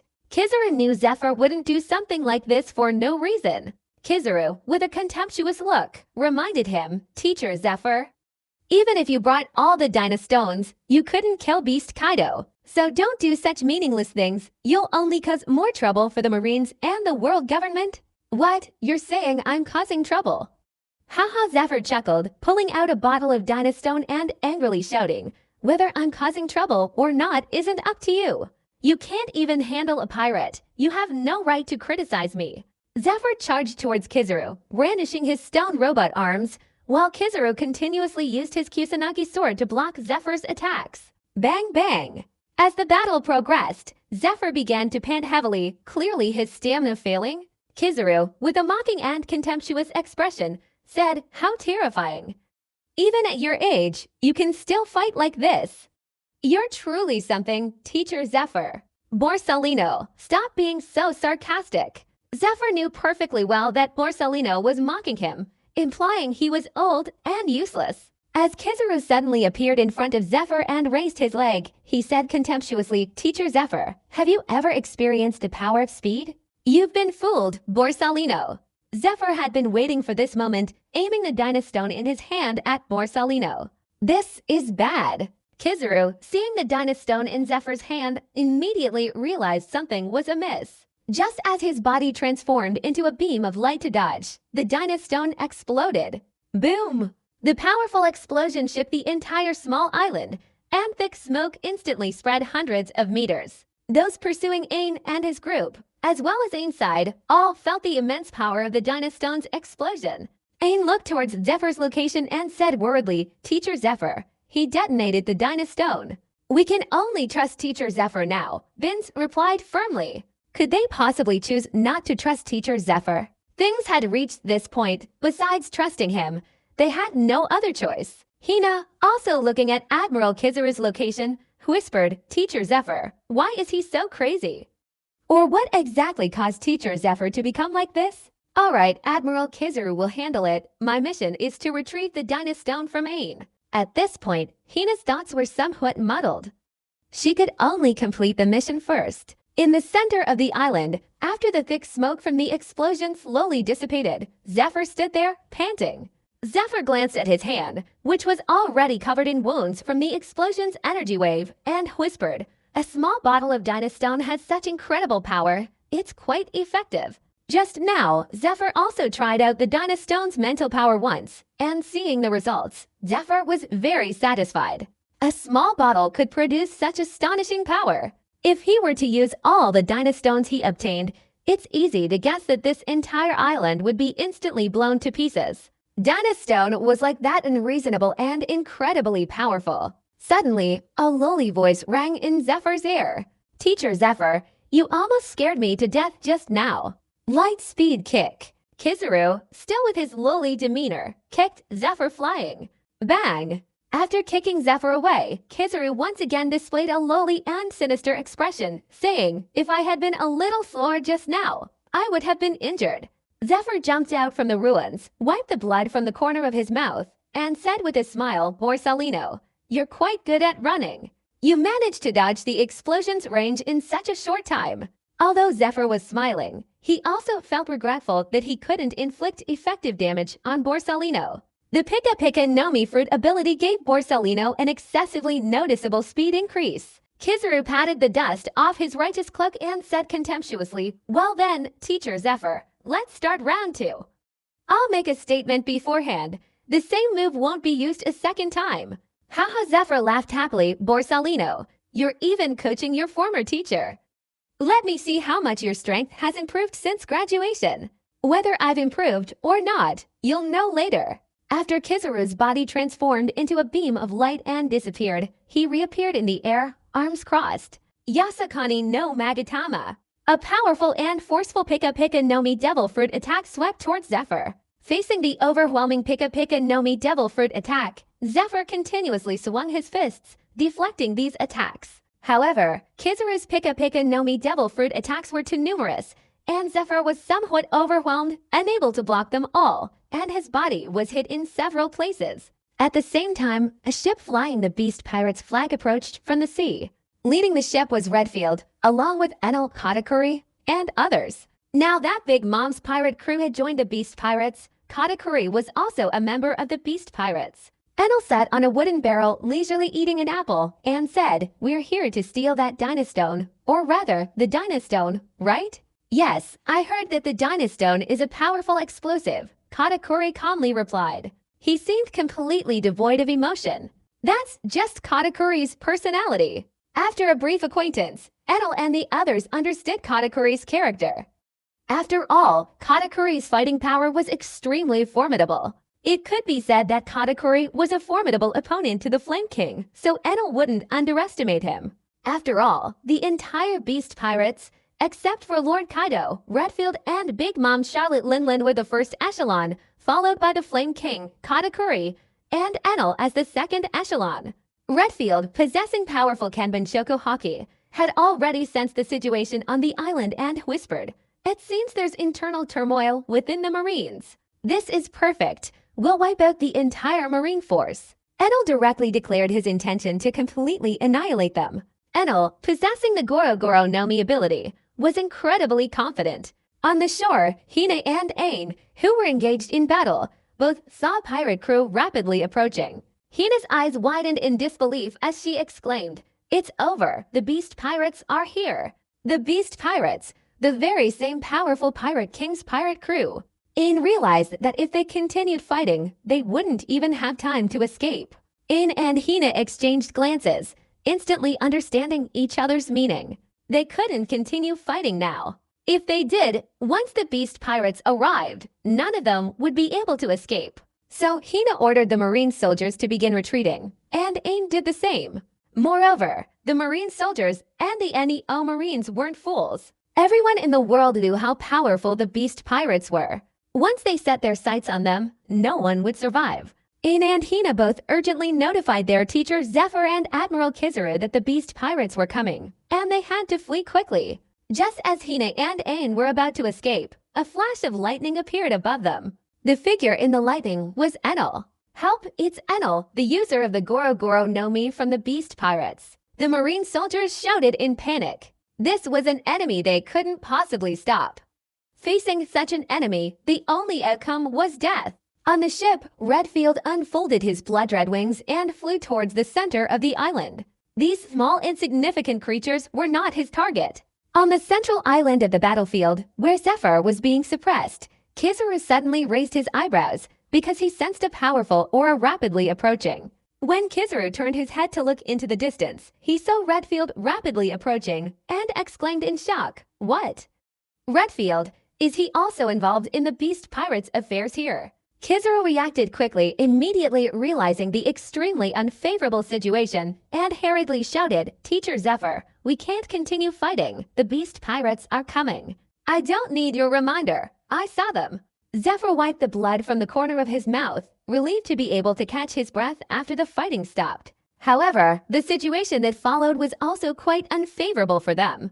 The Beast Pirates' involvement meant they were also eyeing Dynastone. Otherwise, how could they suddenly attack? It was unclear whether Kaido of the Beast Pirates would arrive. If he did, Zephyr intended to use all of the Dynastones to kill Kaido. At this moment, Redfield officially approached Zephyr and Kizaru, twirling his sword and laughing as he said, "Zephyr, it's been decades since we last met." "It's you, Redfield. I didn't think even a man like you would become someone else's subordinate." It seems the former Red the Aloof is dead. Zephyr's words carried a mocking tone. Redfield, however, didn't mind Zephyr's mockery at all, slowly saying, "That's because you don't understand Lord Kaido's power. The world government is destined to be destroyed by Lord Kaido. Lord Kaido will ascend to the throne of the world's king." "How terrifying, Redfield of the Beast Pirates," Kizaru replied with a lewd expression. Redfield glanced at Kizaru, then looked at Zephyr, and sarcastically said, "Back then, you little brat. Now you're stepping all over me, Zephyr. Old age just makes you useless. Aren't you just as old?" Zephyr, hearing the term old, instantly became displeased. Redfield laughed loudly. "Ha ha ha, I'm not like you, Zephyr. I can maintain my youthful vigor for a long time.